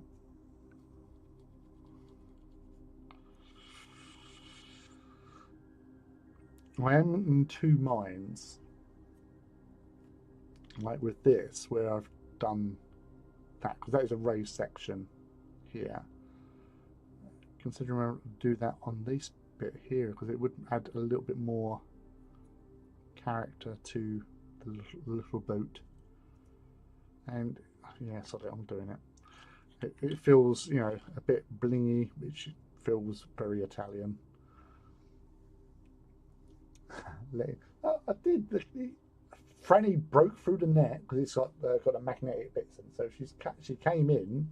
She went under the bed for a few minutes and wandered around, and then thought, "Sod this, I'm off." Franny is a black and white, petite little black and white kitty cat. I'm sure Chaucer would enjoy a conversation, maybe a walk along the back garden, talking about poetry. But yeah, Franny's not. You can stroke her, but that's it. You try picking her up, she will not. Well, she doesn't like it. She wants out, literally. And don't get me started on her sister Manny, because Manny is a psychopath. You could be sitting down watching TV. You cast a glance over to where Manny is in like the little like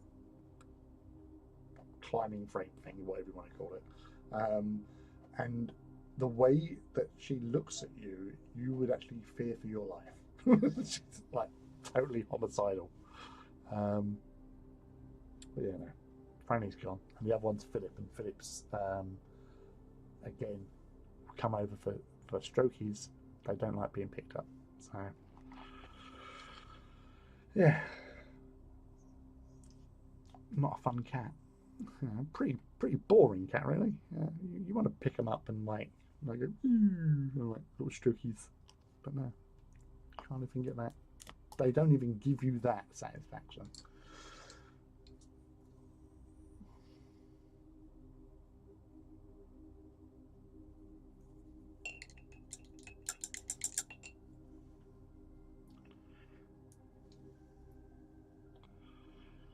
So, are you actually painting, boss, or are you just chilling?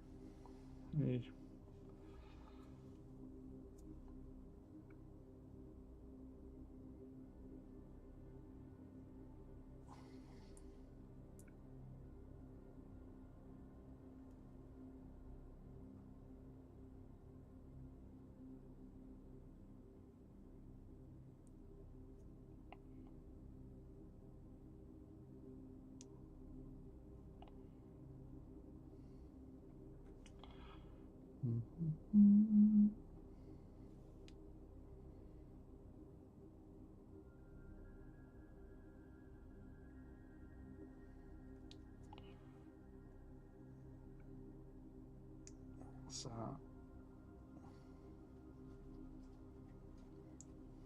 it feels like the wind's picking up a little bit.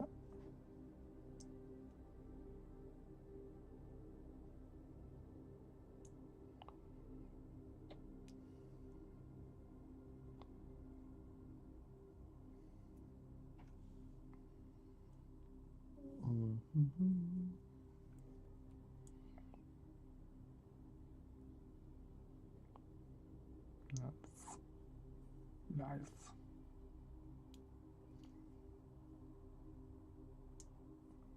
You got any plans for streaming this weekend, boss?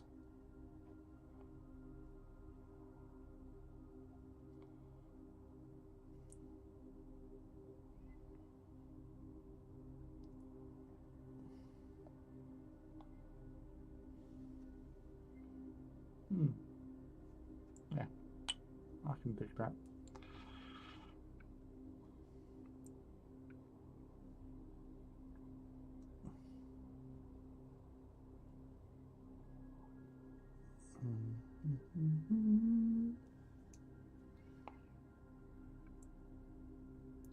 I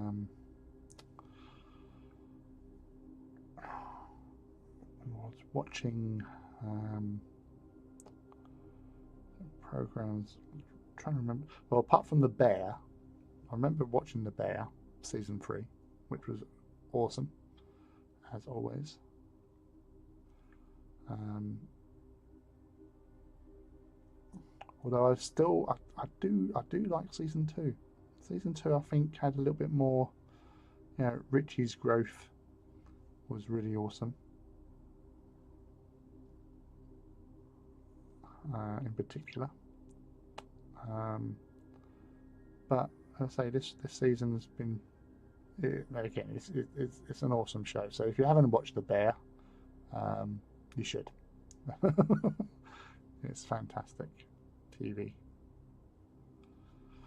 Um, but after I literally done that in about 2-3 days, uh, binging that. Um, I started watching. Oh, I'm sorry, Spus. Oh, that sucks. But I'll I hope I hope my inane ramblings helps your mood, cheers you up, or at least takes your mind off things. Um, what book are we reading tonight?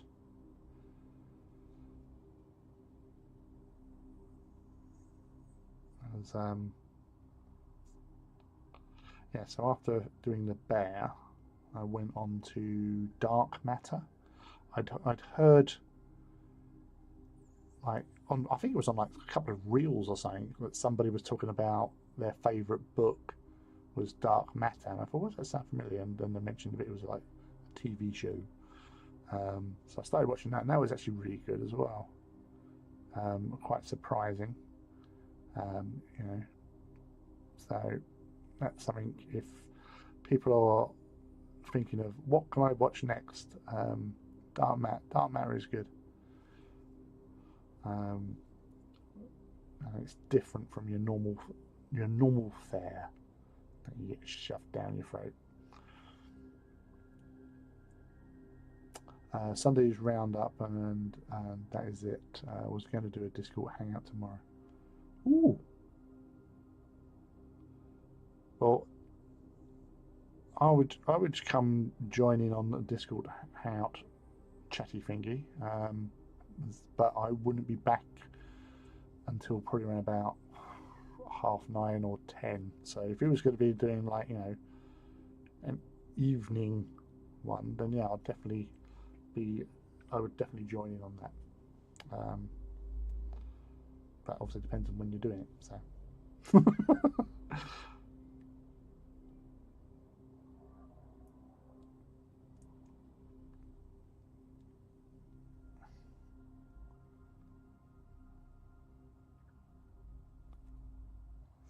actually, because today's the 31st, isn't it? So these can be added to my entry for roundup. Funnily enough, I no word of a lie, because I'm away this weekend to Ireland. So, but I did actually think about the stream, like your stream.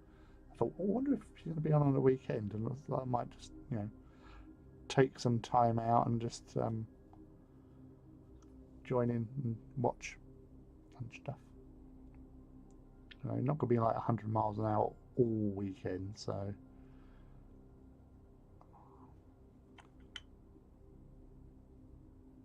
come and see what's happening, and obviously with the roundup. And I won't be serving customers for a change.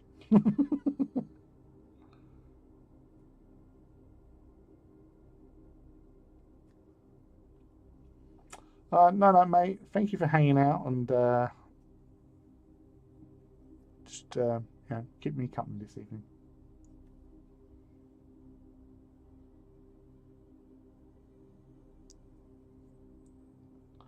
Angels, demons, and stuff. Covering all bases there.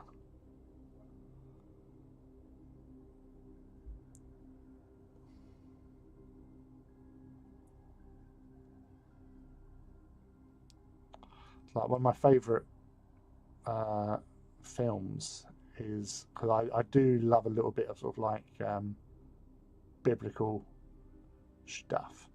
But one of my favourite films is one that was out in the 90s, like straight to DVD type movie, called The Prophecy, which stars Christopher Walken as the Archangel Gabriel.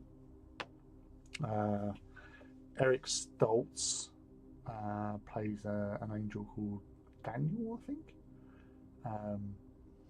And basically, the gist is that there's been a war in heaven, something like a second war in heaven, because the first one was Lucifer, second war in heaven, and basically it's been stalemate for millennia.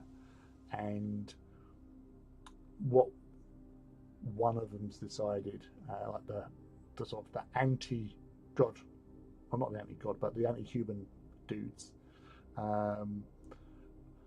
decided that to win this battle they've got to fight dirty, and who's better than fighting dirty than humans, because they angels have a certain code and stuff like that.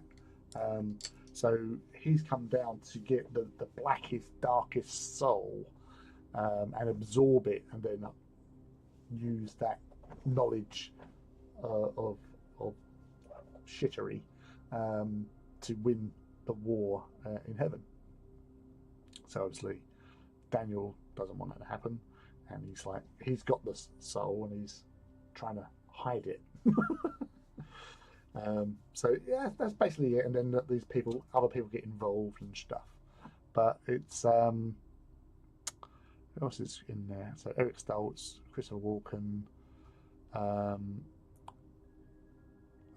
Elias Koteas. Again, it's one of those actors that you've seen him in a few things, but it's not like A-list, that sort of thing. Madchen Amik, who was in Twin Peaks, she's in it, and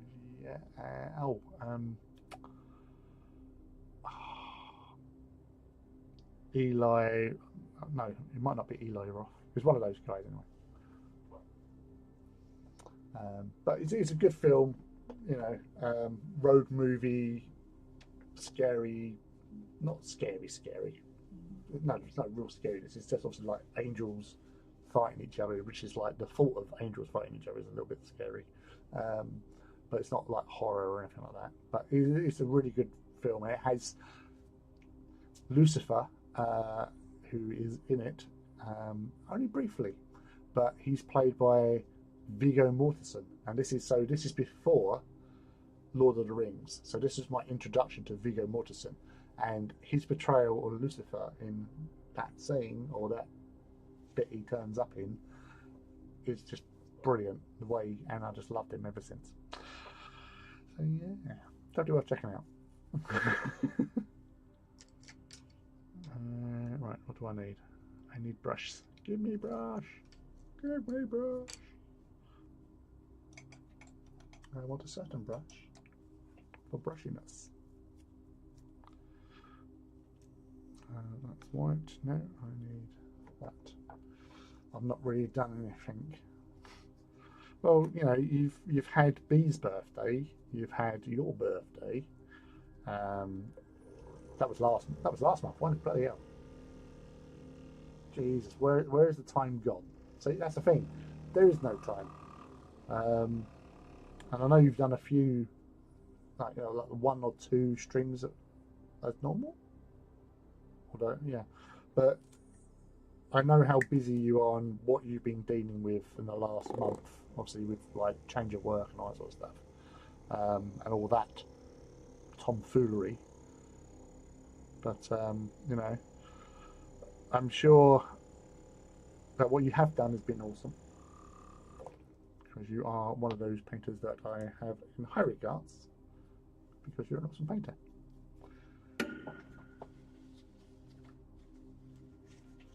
But you know, life has a tendency to be a dick at times. So it's like last month, I know that I asked if I could put in the building of bees birthday presents as part of my entry, but you know, there's times when I feel that I haven't done a lot, and the next minute, oh, I have done a lot. So, but that's, you know, I'm that annoying bastard that just paint stuff. Just turns up. Oh, well, here you go.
Itchy nose.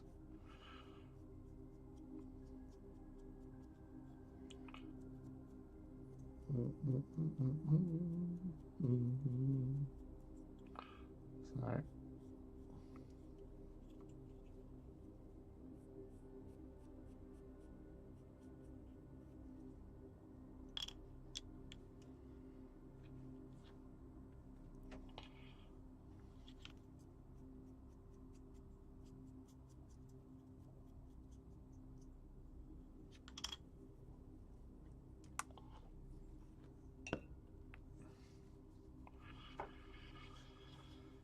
Yes. Did you have? When did you have the NAF? Was that June as well?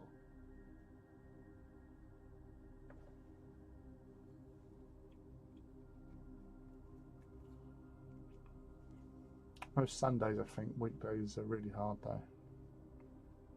And I think you've got so much going on as well, where you're trying to reorientate yourself into a new sort of, well, preparing for a new sort of like routine and stuff. Um, Plus, to say like everything that you did for birthday week was really impressive. So you've been creative in other ways, even though that birthday week was like a month ago. That's just crazy.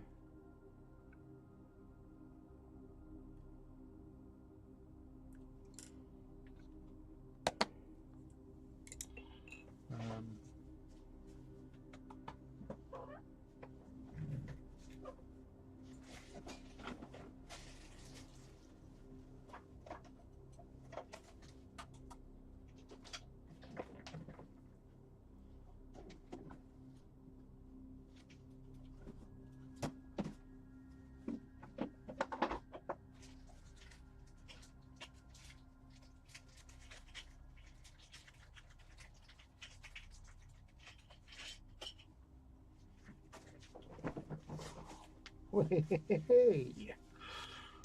so I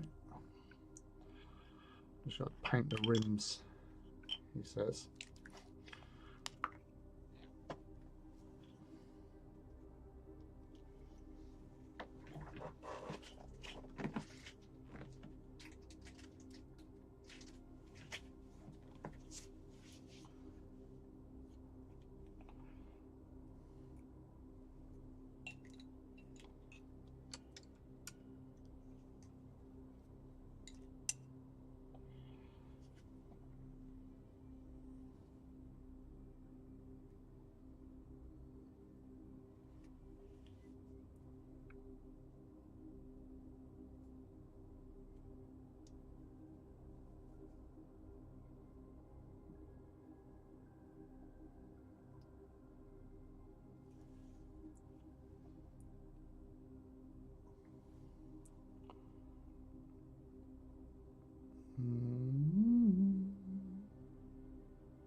May, bless you.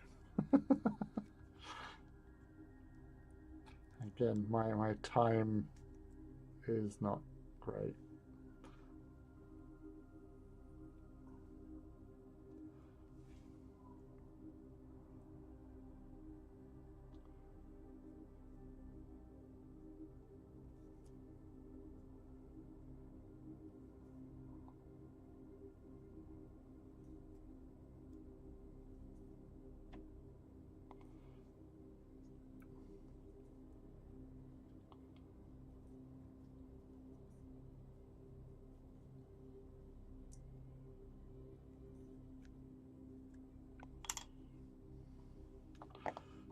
Let them dry off. It's like earlier on today, like after at work, something when I was closing up, I decided that I was going to actually do me undercut and stuff, and I thought, well, it's not a lot coming off really. So then I was racking my brain trying to think, when did the last time I do my undercut?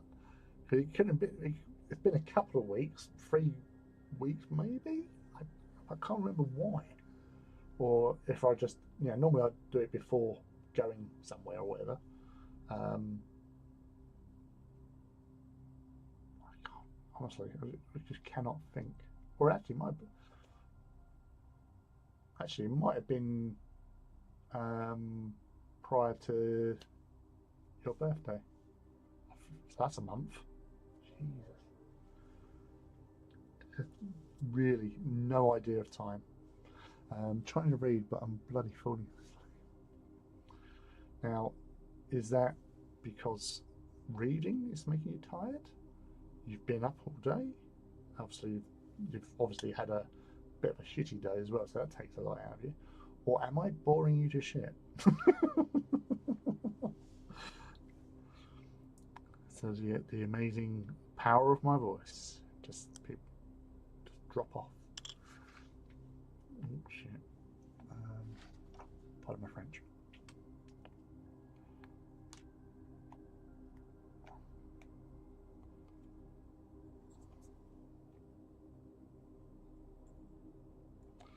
So, a bit of glue.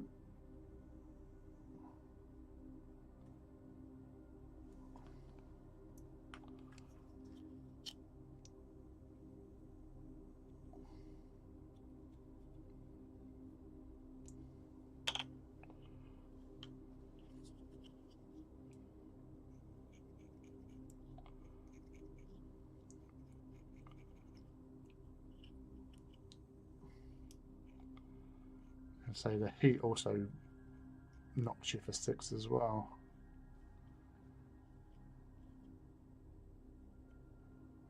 Zaps your strength.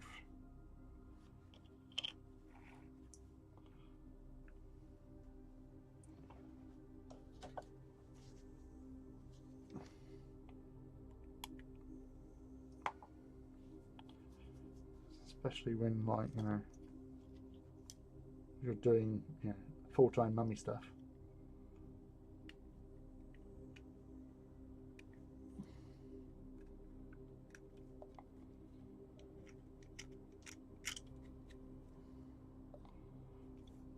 A bit of a rough edge.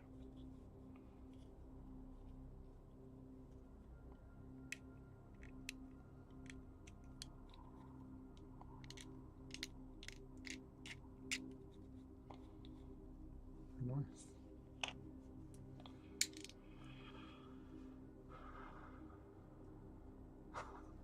Mine is so bad.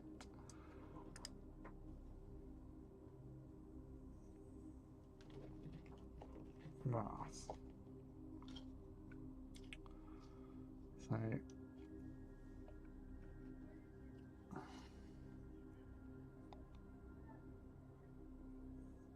you've got some random people over in the park.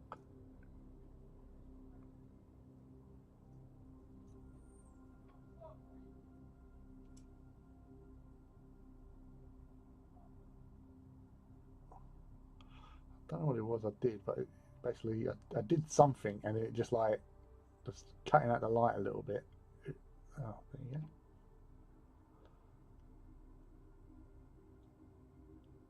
So you can see it. Little chippy. Just relaxly. Well, that's good. That's what you need.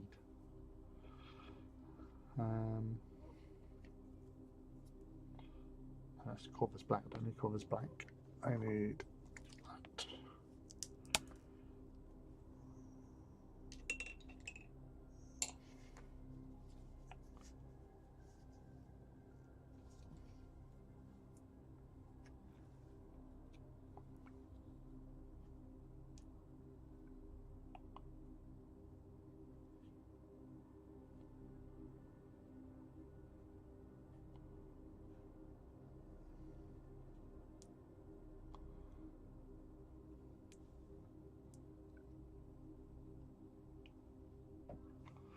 I'm just doing a little bit of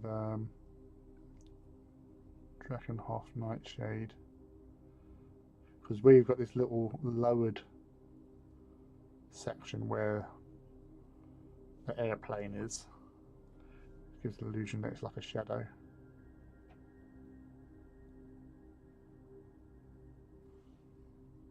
Well, that's what I like to keep telling myself.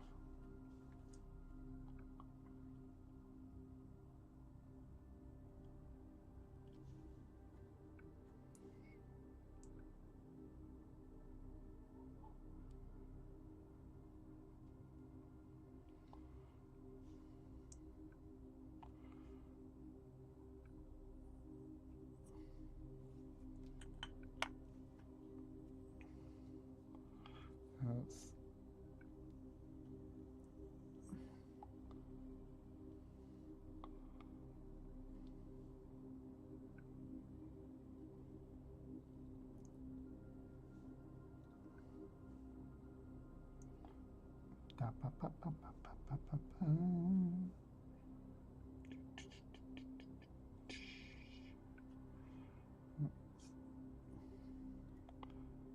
I tried to do a cockpit on these little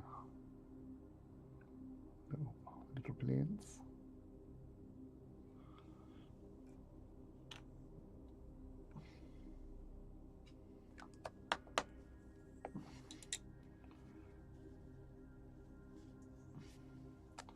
I did have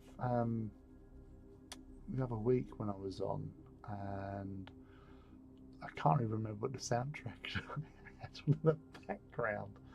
But most people who actually come in and said, "Oh, it's just so relaxed, so chilled." It's like, oh wow, that's awesome. It wasn't me; it was obviously the music, but I can't remember what the bloody one is. I'll have to try and look it up at some point.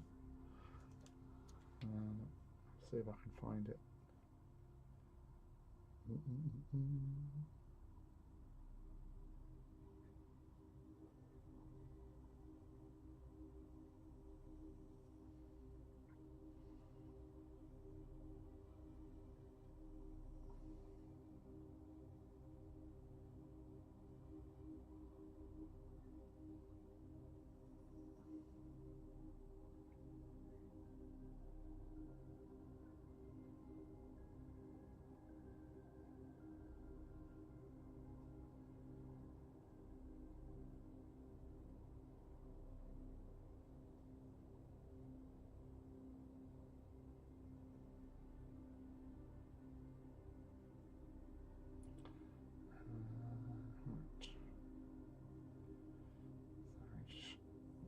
Find.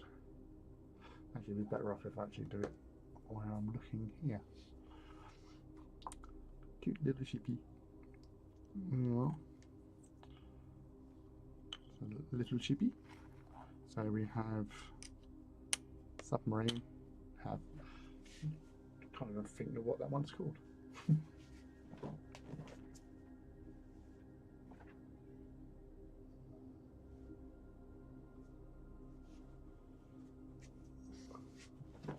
couldn't even tell you what it's called because I can't find the box. I think I might have actually recycled that already. Oh no, what's that? Oh, what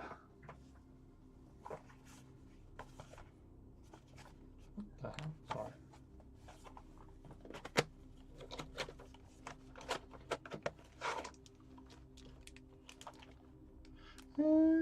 Yeah, so this is the Italian Squadron box set.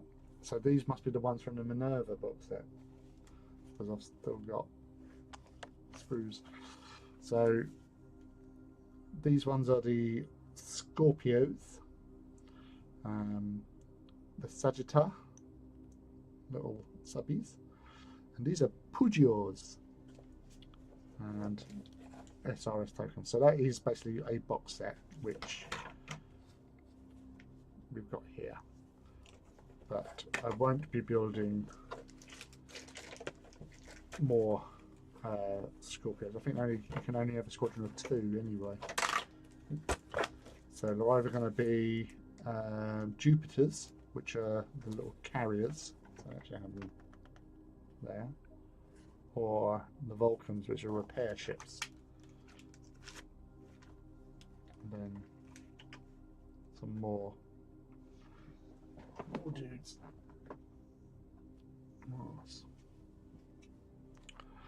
But yeah, you do get some really cute bugs. Now we've even got cuter. So these are little escorts. These are actually for the Crown. So this is for the little English ships. So say little ships. When you have a big ship, like the Gloriana or Victory and all that, or the Ganges, you can, for 8 points each and up to a certain level, you can have some escorts which will give you bonuses in your defense and attack in close assault sort of thing, because you have boarding actions in this game.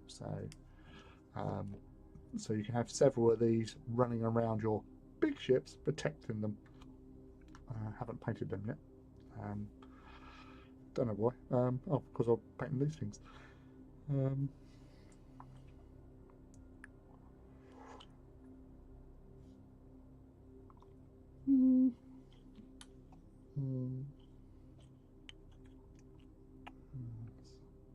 I've got to do some windows. That's what I need to do. Windows.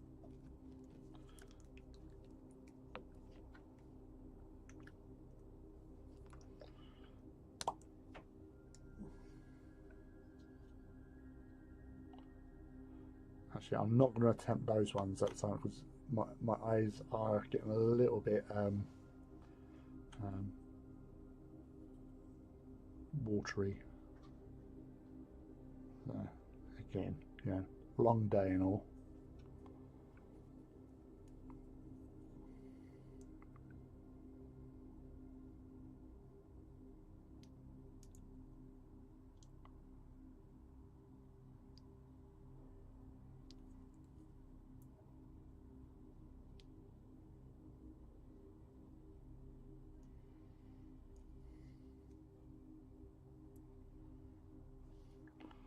Little tiny windows.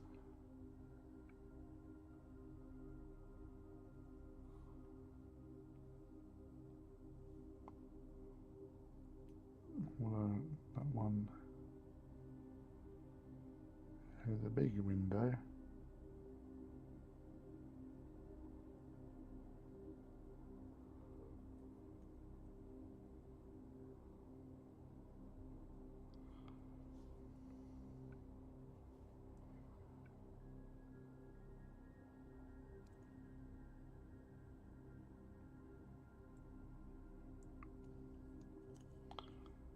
A little more, a little more.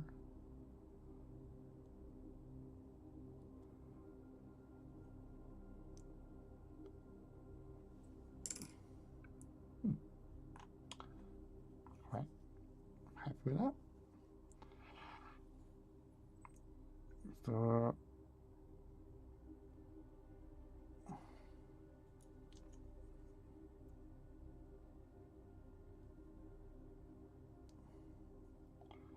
So these little boats, or these little ships. Need to get my brain all really. Need to do the weapons and magnetize the weapons, because poop. They do have the little mag holes, or holes for the things anyway, but you just stick some magnets in there, magnets on the weapon, job done, which is handy dandy. Trying to focus.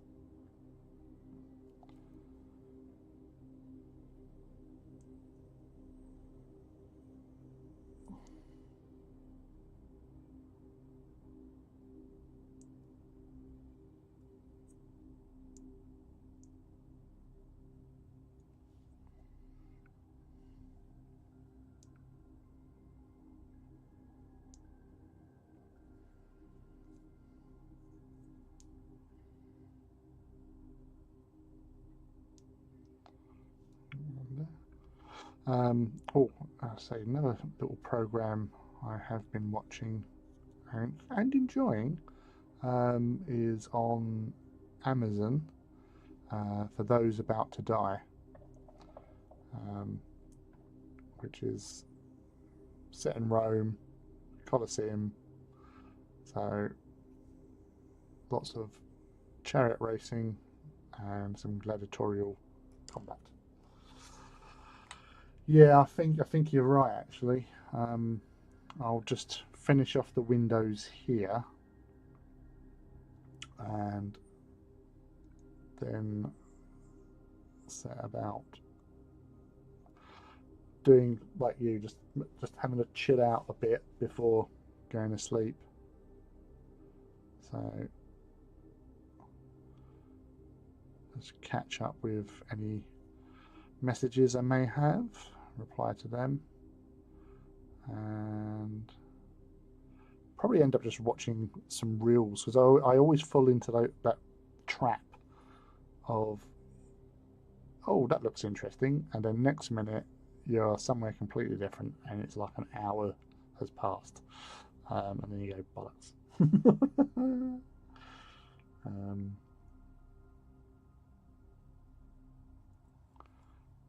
But yes, like that. Little windows. Yeah, I've got little windows on these as well, and then I'm going to call it. So, you know, this is intense window dressing with these. Actually, I've got to go to bed. I cannot stay up anymore. Oh, bless you. Thank you for coming and hanging out and having a chat and just relaxing as you read your book. It's much appreciated. Thank you. And thank you to everyone else who has been joining this evening. So Chrissy, Richard, Bertie, wherever you may be hiding, Arnold, who popped in, popped out, popped in again, and then disappeared since, and whoever else is around. It's nice to have a little bit of company on a I'd say wet and windy Wednesday, but it's not. It's lukewarm. Good night, Night. Night, night, boss. I'll speak to you again later, and I'll endeavour to be there for Sunday for the end of month stream. All right. Good night. So yeah, I'm going to finish these windows, and then I shall leave you all in peace. And just remember, I won't be on this weekend because I'm away, but I'll be back next Wednesday evening. I'll be back to normal then, so I'll be back on the Saturday after as well. But yeah, all good in the hood.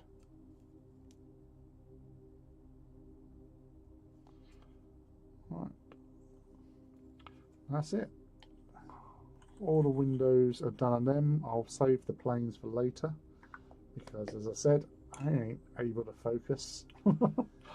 It's they are well small. They are teeny tiny. But yeah, thank you everyone for coming and hang out. It's been lovely. What's the time actually? So yeah, 2 hours 40 minutes. Not bad. I'm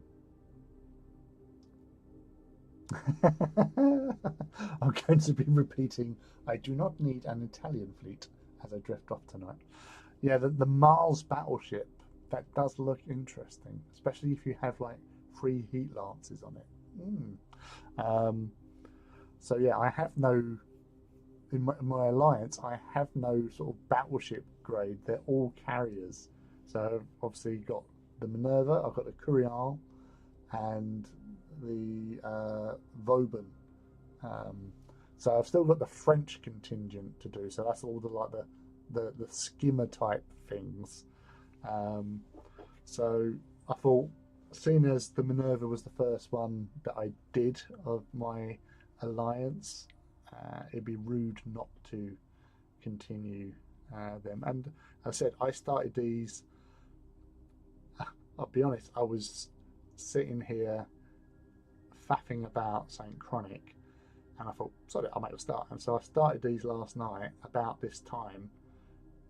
Probably why I'm tired now, because I was up until sort of 1:45, because I was going, oh, I'll just do a little bit more, do this, I'll do that, and it was 1:45. And as I say, with the added heat of today, as well as the heat of yesterday, it was quite tiring. But yeah, we have for the most part. There's obviously some extra details to be done here and there and everywhere, and additional weapons. But we've got the Sagittars done. We've got the Peugeots pretty much done. Just got to stick the weapons on them. We got the SRS counters done. So yeah, I think that's a success. So as I said, thank you all for coming, hanging out, and keeping me company on this hump day, the days of humps. Downhill towards the weekend now for those. But I hope you have a wonderful week. Hope to catch up with some of you over the next couple of days before obviously awayness for me. And I'll speak to you all next Wednesday, same time, same back channel. So until then, have a great time, happy hobbying, and I shall bid you adieu. Bye.